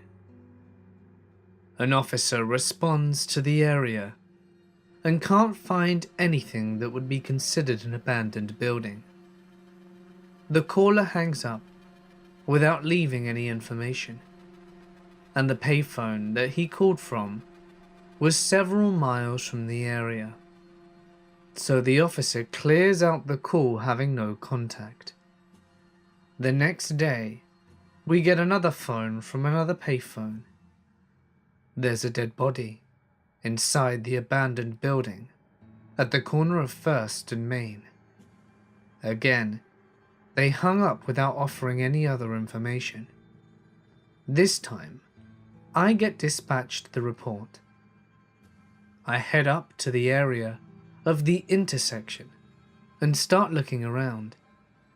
Now, understand that I live and work in a fairly sizable metropolitan area, and this was when the economy was still good, booming even. Abandoned buildings were hard to come by at the time. I drive through all the shopping plaza in a little industrial complex within the vicinity of that intersection, and I can't come up with anything. So I start driving a little bit further in each direction. But I remember that there's some new construction that hasn't been finished yet, and I wonder if they think that those are considered abandoned. I get out of my car and walk through a bunch of businesses that are still in the framing stages, but I can't find anything. As I leave the area, I'm now more than a mile from the original call location. As I pull out onto the major roadway, I stop for traffic and look in front of me. There it is, a gigantic electrical component factory that has been vacant for probably the last 15 years. It has a 9-foot wall around the entire perimeter, and the landscaping is still maintained, so it doesn't stick out like a sore thumb right away. That, added to the fact that I'm pretty far away from where the caller said it should be. But then again, it's abandoned. It's definitely abandoned, and has been for a very long time. So I call for another unit to back me up, and we go check it out. We use a drainage pipe to climb in, and over the 9-foot wall to get inside the perimeter. We start walking the building, checking every single door. When I say this place is big, I mean it's absolutely huge. It's over 100,000 square foot. It's like an old abandoned Motorola or Freescale or Intel type building. It has gigantic coolers on the outside, pipes running all the way down, ductwork running down the sides of the building, loading docks, and a basement. Every door we come across is locked and secured. We continue walking around, looking for anything out of place. As I get about 3/4 of the way around the building, I pull on a door and it flings open.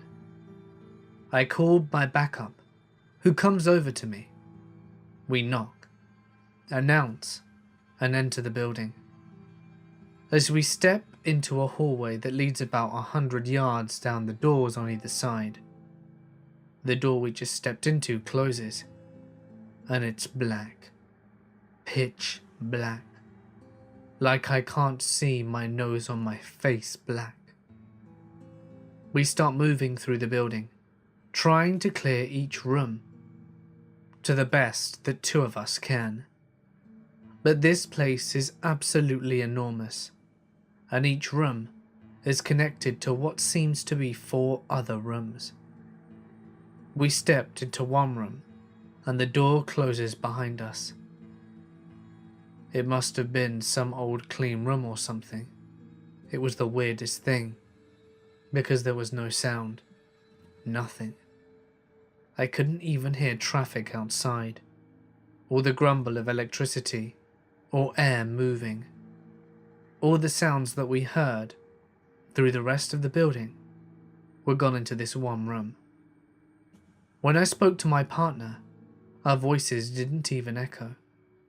It must have been some kind of sound cancelling insulation or something, but it freaked me the hell out. The floor had random 12-inch holes in it that led down to a basement that was flooded by over 6 feet of water. Wire ceiling panels and wire jacketing were hanging from the ceiling. There was broken glass, broken pieces of metal, and brick holes in the drywall, and abandoned equipment all over. I clearly remember thinking to myself that if there ever would be a time that we were to be attacked by skinless zombie dogs, this would be it. And the entire time, we are trying to find a dead body. As if this shit wasn't freaky enough, I'm actively looking for a dead guy. We end up moving through the building, clearing it as best we can, until we get to what was definitely the industrial part of the building.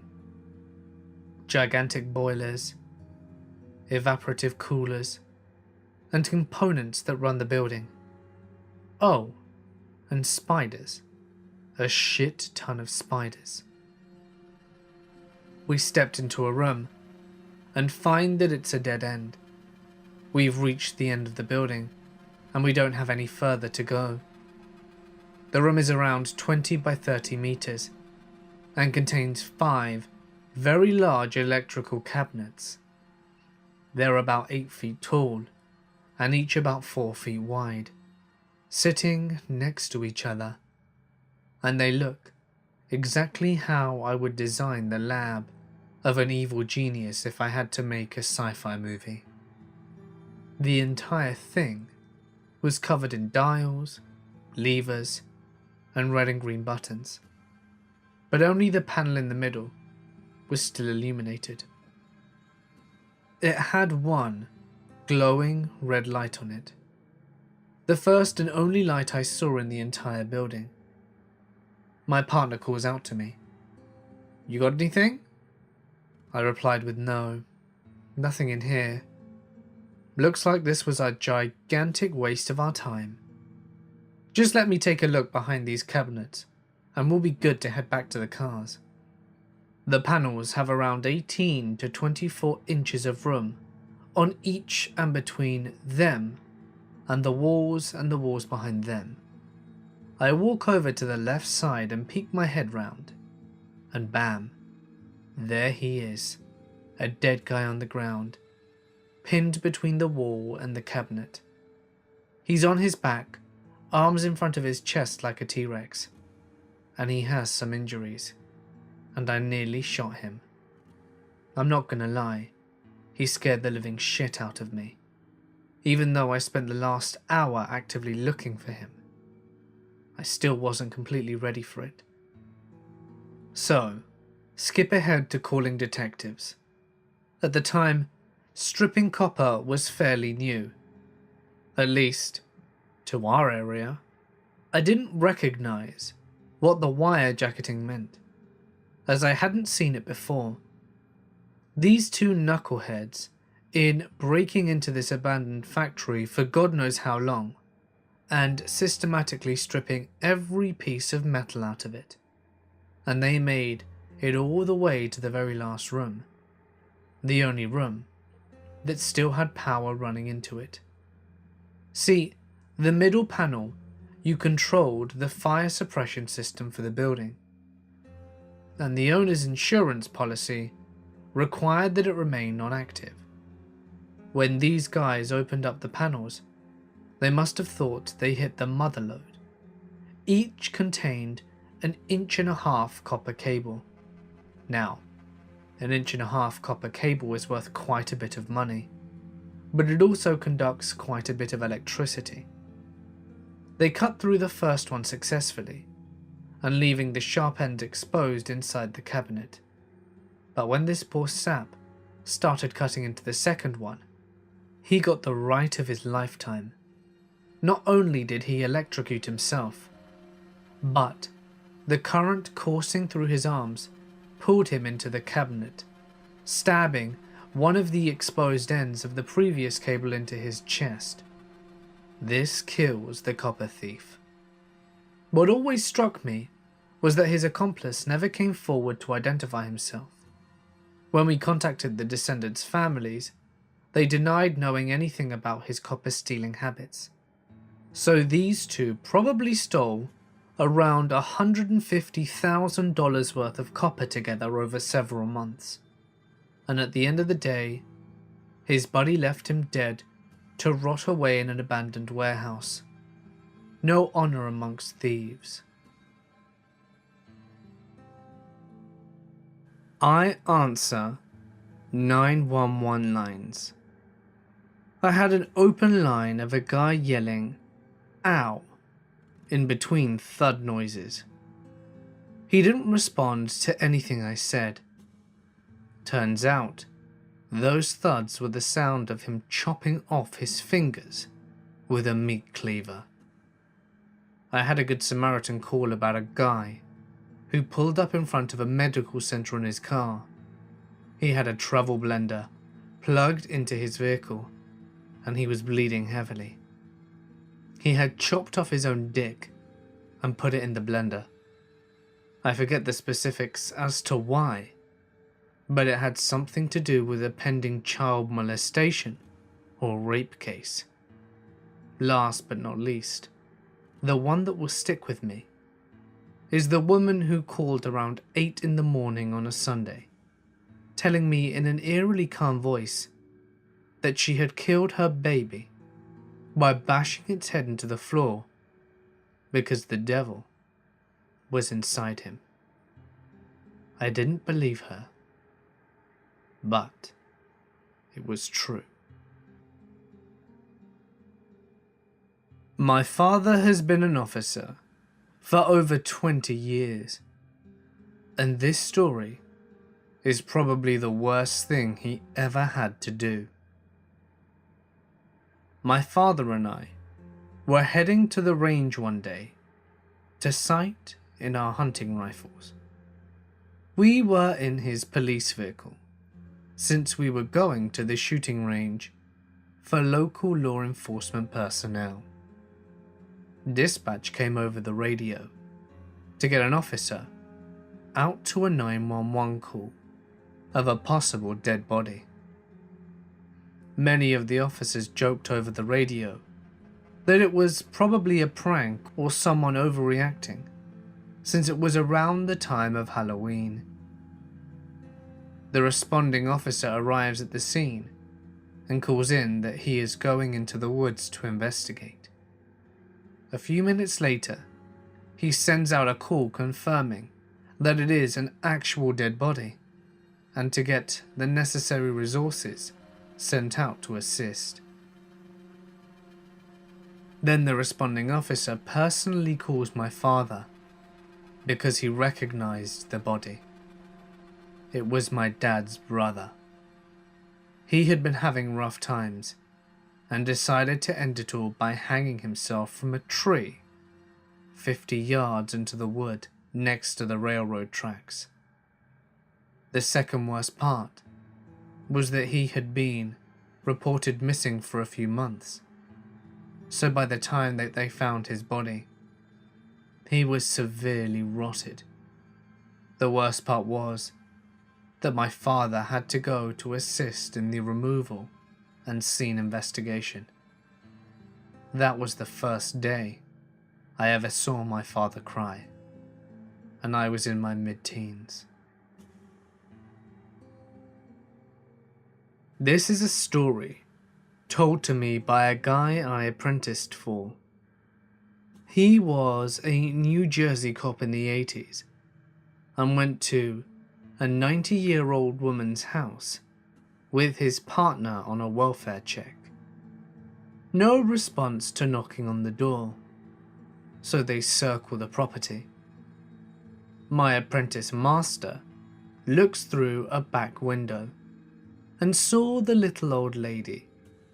The glass was rippled and not very clear, but it looked like she was floating.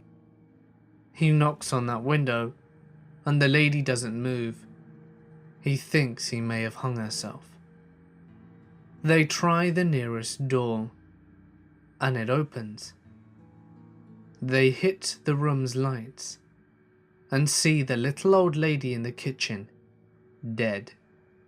Her lower jaw impaled beneath the chin on a very sharp iron, Spanish-style cabinet handle.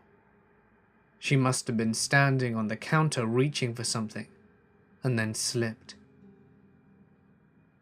Because the handle was pointed like an arrowhead, they couldn't lift her off the spike. It was the 80s and in Jersey, so they didn't have time to wait for someone to bring cutters for the iron, and they had tough stomachs and no consciences. And after a few minutes of trying to jiggle her jaw off, my apprentice master says screw it and pulls out a combat knife and saws the old lady's jaw off from her face at the hinges, then splits the remaining jaw in half and took it off that way. He laughed telling me that story. No laughs were had from my end. I am a paramedic, and I responded to a call for a cardiac arrest. Turns out the guy hadn't paid rent in 3 months. The landlord got pissed and sent a locksmith round to change the locks. We walked up the stairs to the apartment to be greeted by a locksmith vomiting on the stairs and flies. They were big, dumb death flies bouncing off our faces. It was like a low-budget scene from The Mummy. We enter the apartment, and it's really gloomy. The curtains closed, dimly lit, TV on, cycling through all the settings by itself. Color contrast, brightness, repeat. I hate this part. Where is he then, I wonder? So we scanned the room. Dried old blood on the carpet amongst the beer cans and trash. Chair, sofa, lamp, TV. Where the hell is he? Chair, sofa, lamp. Oh wait. The lamp was the dude. No head. Sitting in the corner of the room. He was naked. Had his back turned. Almost skeletal. His neck muscles had rotted, and his head had fallen down his back. His pelvis had 2 large holes either side, and they were crawling with maggots and the source of our welcoming party of death flies. We then had to wait 20 minutes before the police showed up, and had fun playing spot the dead guy with the rookie cop. I am a 911 dispatcher. I received a call from an elderly lady who had trouble breathing. I had taken several calls from her and her husband in the past, so I recognized her voice. I dispatched an ambulance to her residence and held her on the line, trying to keep her calm while the ambulance was responding. The ambulance advised me that they would be roughly 15 minutes. She lived in a very rural part of West Virginia. I'm talking to her about her husband and how he was doing and just making small talk with her. The ambulance calls in and advises that they are on the scene, and I let them know that she is in severe respiratory distress and I still had her on the line. I let her know the ambulance is coming to the door and to go onto the door, and she says okay and hangs up the phone. Pretty normal, right? Well, here is where it gets strange. The EMT and paramedic on scene call about a minute later and advise that no one has answered the door. We have a sheriff unit who was in the area pulling on scene about that time. The sheriff unit confirmed the address and advised he is breaching the door to make access to the property. 5 minutes go by and the paramedic on scene radios in asking who the caller was. I advise it was an elderly female who lived at the residence. He tells me that he's going to need to call in and speak with the supervisor on shift. We get him over to the supervisor, and the supervisor confirms the information that I gave him and asks what's going on. Apparently, the elderly female had been dead for a while and was already in full rigor mortis. They thought I was wrong on the caller, but the other dispatcher played it back and confirmed it was the female who called. The ambulance transferred the hospital, and we got the same calls of disbelief from the doctors. My brother was a police officer for a while. One night, he came over and had dinner with us.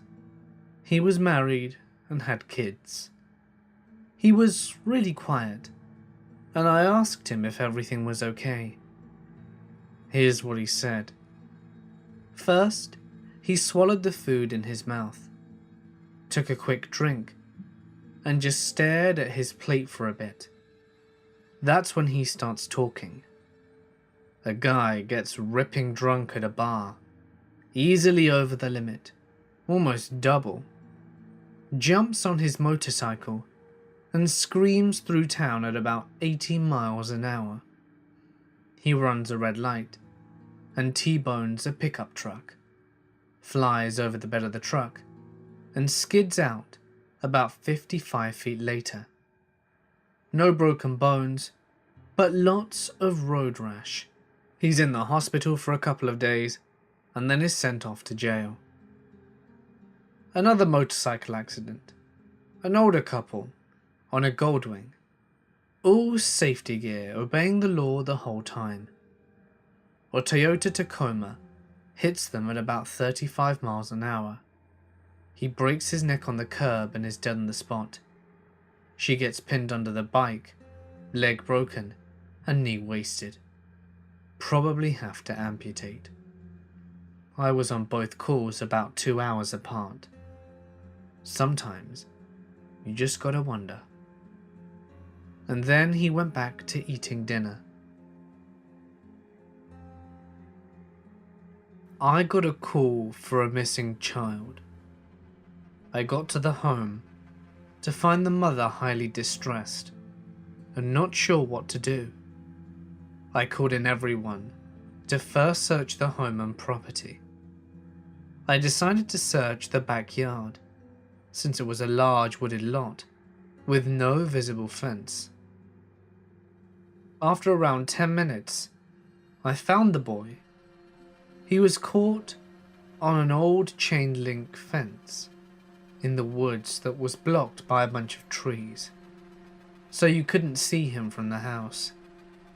He had basically gotten strangled to death on a fence. He must have been climbing, fell on it, and got his hooded sweatshirt caught. The worst part for me was having to call it on the radio, knowing the mother might hear it from the inside from one of the other offices. My dad used to work in a precinct with one of the highest crime rates in New York City. I think it had the highest murder rate during his years on the job. Anyway, he won't tell us stories about what he's seen, because they're mostly horrific, and still give him nightmares almost 15 years off the job. However, I do remember he told us one story when he was really drunk. A woman in her 20s walked into her apartment building late from work one night and was waiting for her elevator. It opened, and the only person in there was a creepy looking guy. Though apprehensive, she got in and pressed her floor number, but noticed that the basement button was pressed. Normally, after 9 PM, maintenance would lock the basement button to prevent random people from going down there and messing shit up. I guess someone forgot to lock it. The creepy guy ended up taking her down there, tying her up, raping and torturing her for hours. He then took her apartment key, went up to the floor that she'd pressed when she'd first gotten into the elevator, tried every door until he found hers, and took her roommate, who was also a woman in her 20s, into the basement, where he continued torturing and raping both women until dawn. Maintenance found them that morning, and my dad was a responder. Again, my dad never told us stories. This one might have stuck out, because he has 4 daughters, but I think it's got to be up there in the creepy factor.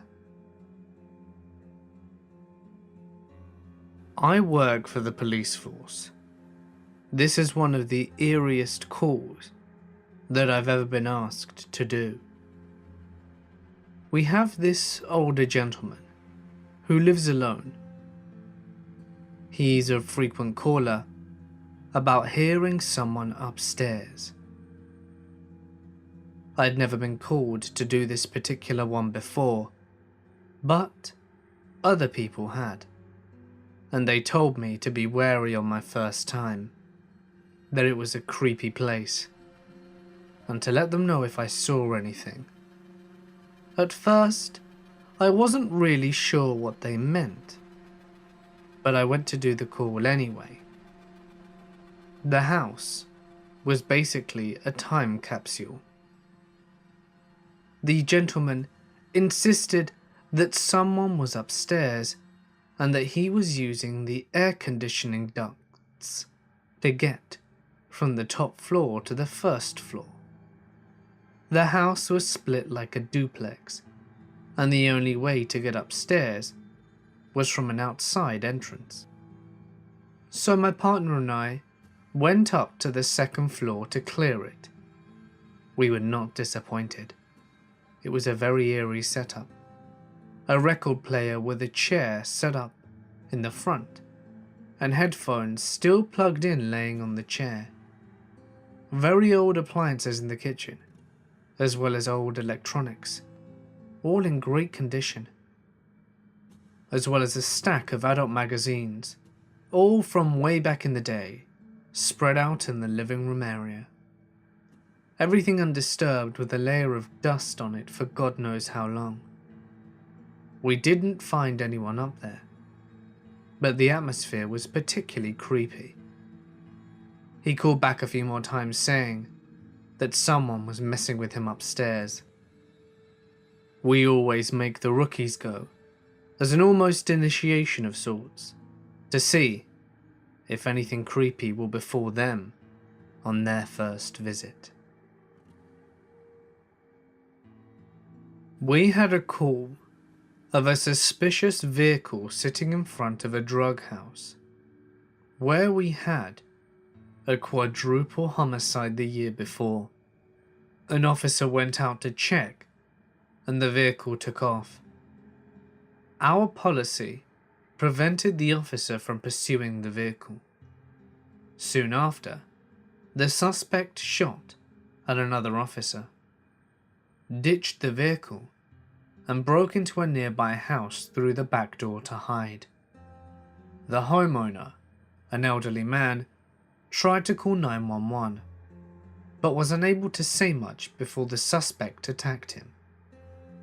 We surrounded the house, but the supervisors wouldn't let us go in under exigent circumstances because they were afraid of liability, as we didn't know for sure if he was in the house, and a judge refused to sign a search warrant. A family member came by later and called when he found the door barricaded and couldn't get inside. He gave us a key, and I was one of the first ones in. There was blood covering the floors and all over the walls. There were 2 bodies wrapped in bloody sheets in the hallway. The suspect had to still be in the house, and possibly still armed. We pulled the sheets back, and there was the homeowner. The suspect had beaten his face with an iron until it caved into his skull. Then he stabbed him numerous times in the face and neck with a steak knife. His face was completely mangled. The other body, right next to the victim, was the suspect. He was pretending to be dead. We drag him out so hard that his clothes rip off. He woke up and began telling us a lie about being attacked by a group of guys. He later admitted to shooting at the officer and murdering the old man. The worst part was when he said that the old man took a while to die. He was still breathing when we had the house surrounded, and the supervisors and judges wouldn't let us go in the house. I'm a small town cop. One time, we had an elderly woman with dementia call at about 3 a.m. and say that there was a baby hanging in her grandfather clock. I got there, and it was a pretty big house, and she had a single light on in the living room, making it all the more creepy. When she points out the clock, it's quite obvious she is hallucinating, but just imagining what she was seeing gives me the creeps. Ever since starting this job, I have extreme sympathy for those with dementia or schizophrenia. I never knew what they went through before I started working as a cop. Them seeing or hearing people in their house in the middle of the night. I couldn't imagine. We also had a guy in a plow truck get hit by a train during a snowstorm. Obviously, fatal accidents happen every day, but the call came in as the train hitting a plow truck. No injuries.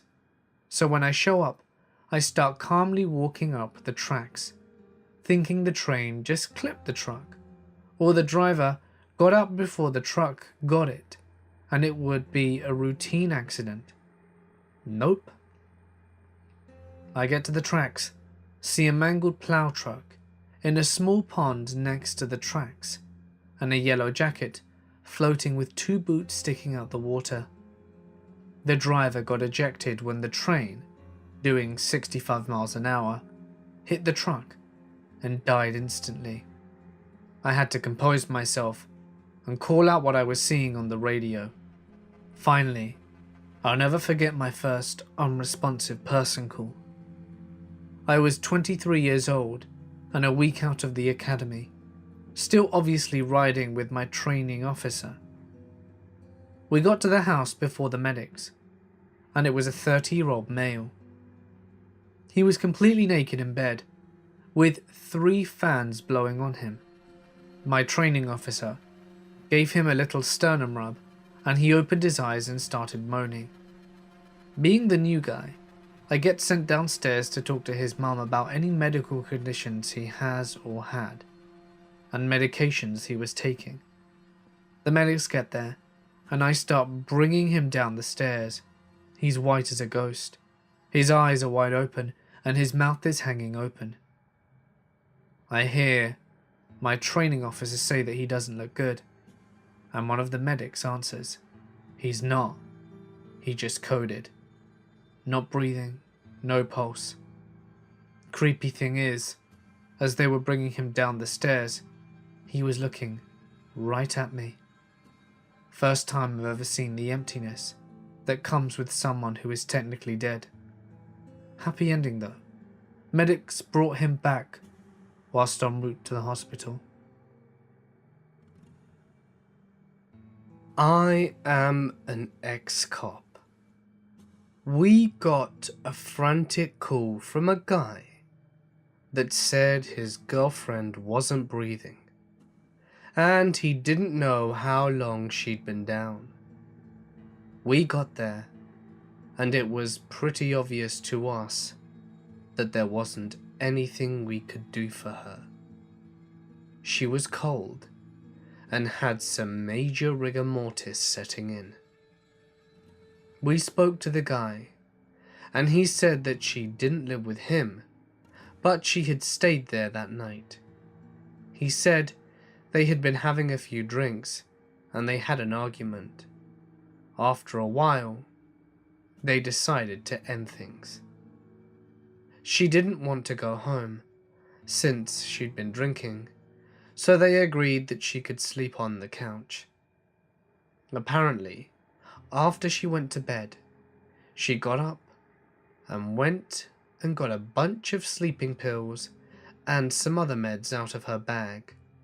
She took a whole bunch of them, sat down at his computer to write her suicide note, and that was it.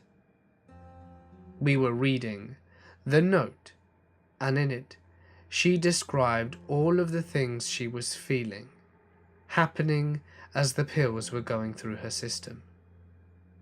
She described all of the different things she felt, until the typing just slowly trailed off to random keys, and then just stopped completely. It was both very weird and really cool at the same time. I felt awful for her boyfriend. He probably still carries that guilt with him to this day.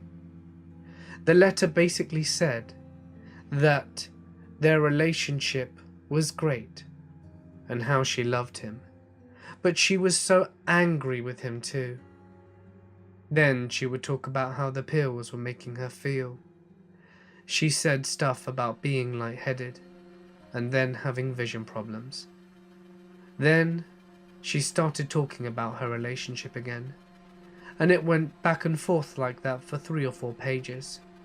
This was over a decade ago, and remains one of the saddest and creepiest cases I've ever had to work on.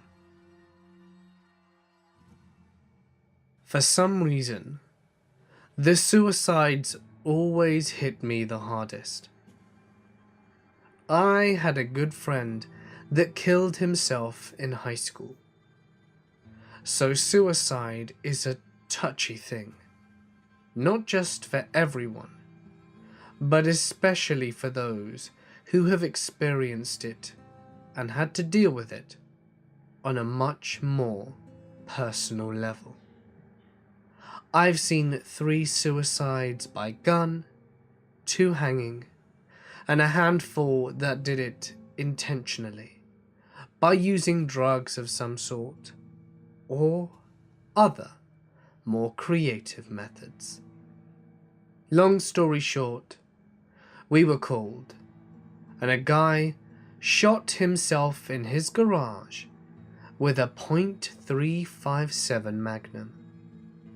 I have a pretty strong stomach, thankfully, because of experience, but I believe I accidentally stepped on a piece of his eye.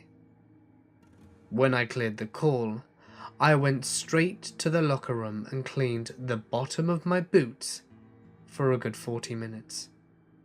And then I repeated the same cleaning process at home. Now that experience was disturbing for sure, but this one was creepy. We get a call from the hotel that's off the interstate. The employees went to clean a room and found a note on the bathroom door, which was closed and locked. It read as follows: "Don't come in, call 911. So the front desk did just that. We get there and she shows us the room. We were knocking on the bathroom door to no answer. We weren't even sure if there was someone in there or not. The on-site manager told us that we were allowed to force entry into the bathroom. She was concerned because none of the employees ever remember the guest checking out. My partner gets the door open, and it was like something out of a horror movie. The guy was in the tub, completely naked, with a knife on the floor just next to the tub. Cuts on his wrists, and the absolute worst thing was the blood inside the tub. I have never seen so much blood in my 10+ year career. His face was pale white, and it appeared as he was frowning. He didn't appear to be breathing. My partner shouts to call a medic, and I just look at him and say, no. Dude's dead. I'm not touching him. You can check if you want, but we need to get our supervisor, an EVT, and a detective here. I could recognize a dead guy when I saw one. I get the manager, who is legitimately having a panic attack. I tell them to calm down and head back down to the desk while we deal with this. We called for another car and told dispatch to contract our evidence technicians and a detective. When I hear my partner scream and exclaim, "Oh shit!" I run back over there, and he's wide-eyed staring at the body. "He just moved! The man's alive!" "What are you talking about?" "He has a pulse.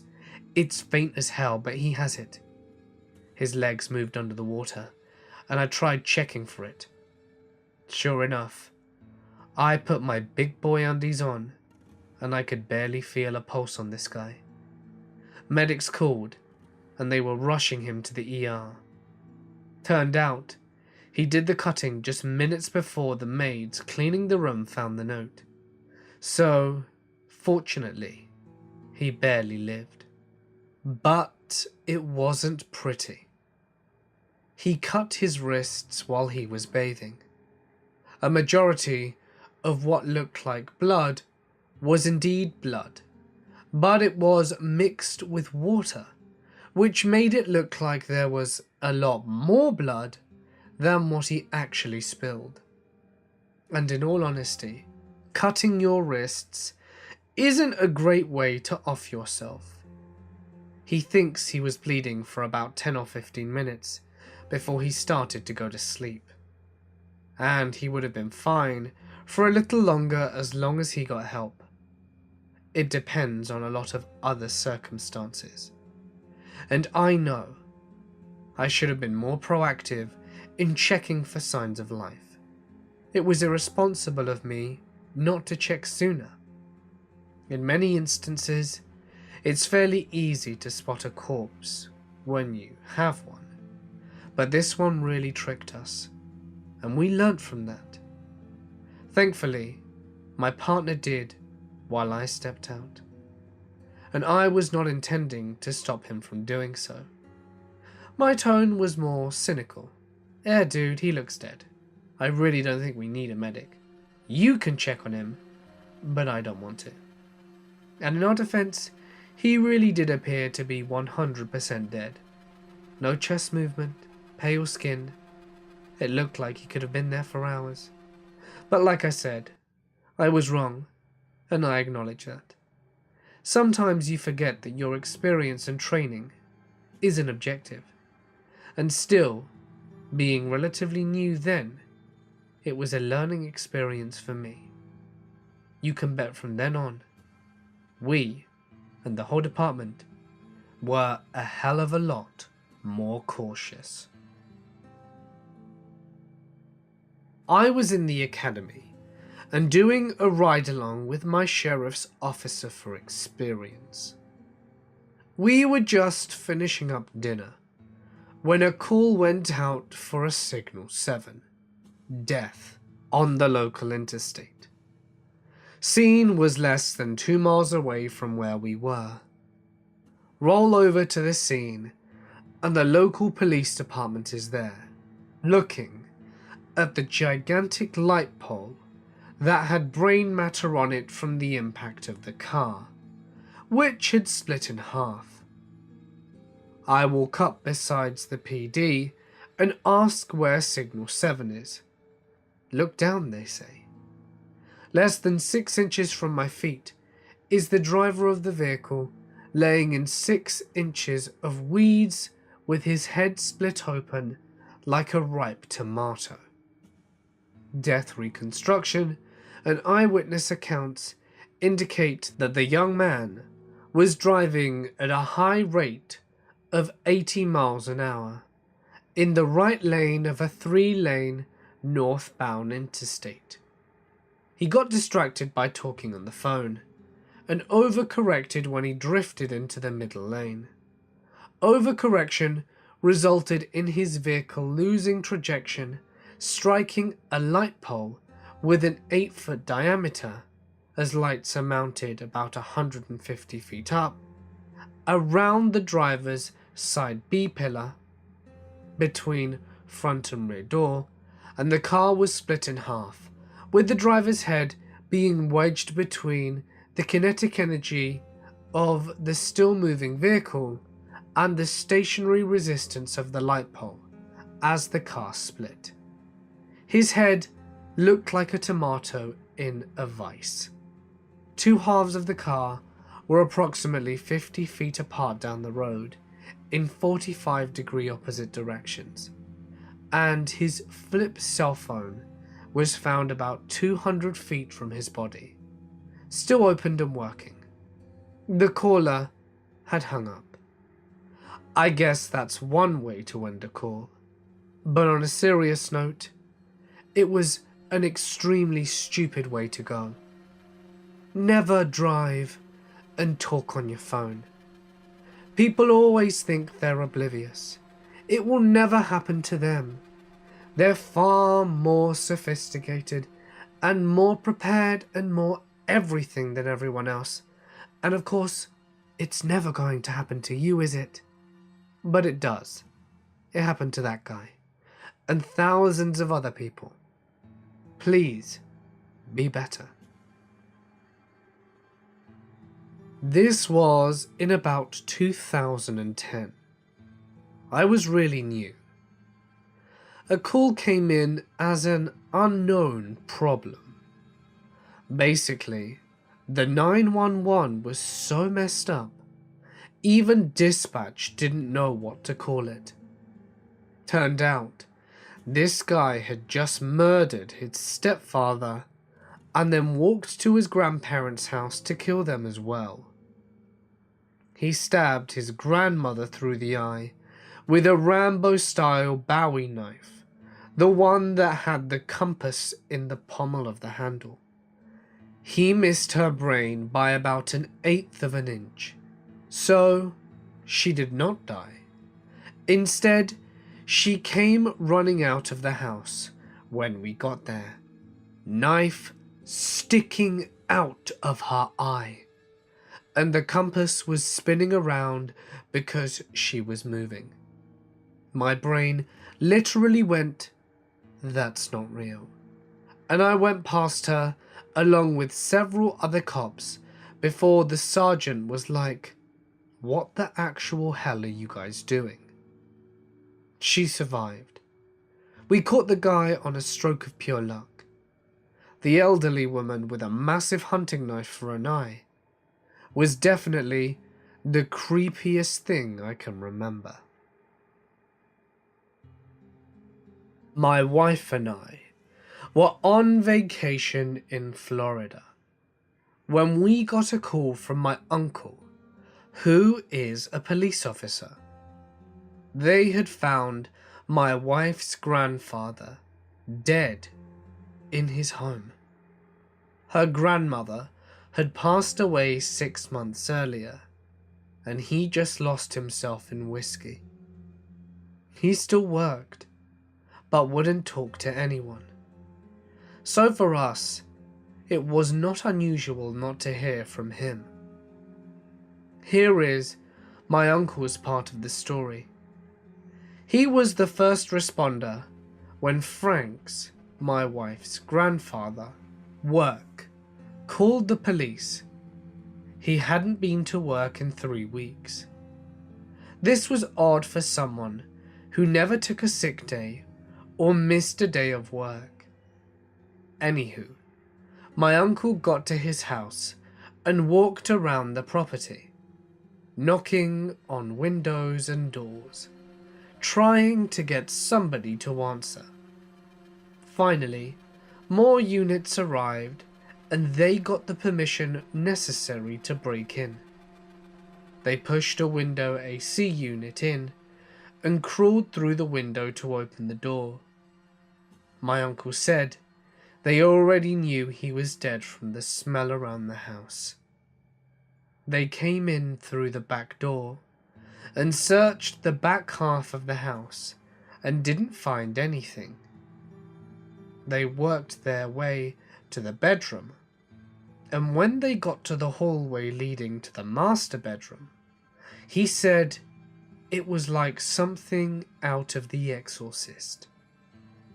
Every inch of the hallway was covered in flies. I mean, caked. The bathroom outside the bedroom was covered. They opened the bedroom door and found Frank laying on his back on top of the blankets. His head had exploded all over the headboard, and his stomach had exploded all over the ceiling. He had died 3 weeks earlier, and a week after he died, the electricity company had switched off his electric for not paying the bill. This was the middle of summer, and he had decomposed in a room that was over 100 degrees Fahrenheit. They first thought it was homicide from the way his head exploded, but they found out it was from the decomposing. He died from alcohol poisoning. They found a receipt for 2 gallons of vodka from the last day he worked, and all of it was gone.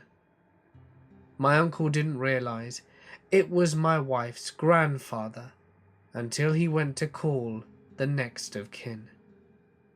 He said when he dialed the number and my name came up from his saved contacts, he started freaking out.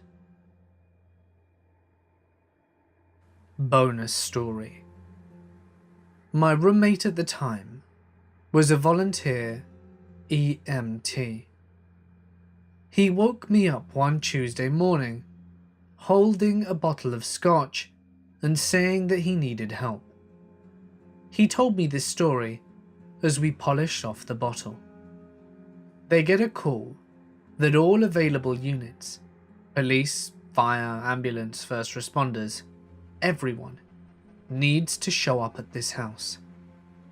Dispatch tries to explain, but just said everyone is screaming and I can't understand what's happening.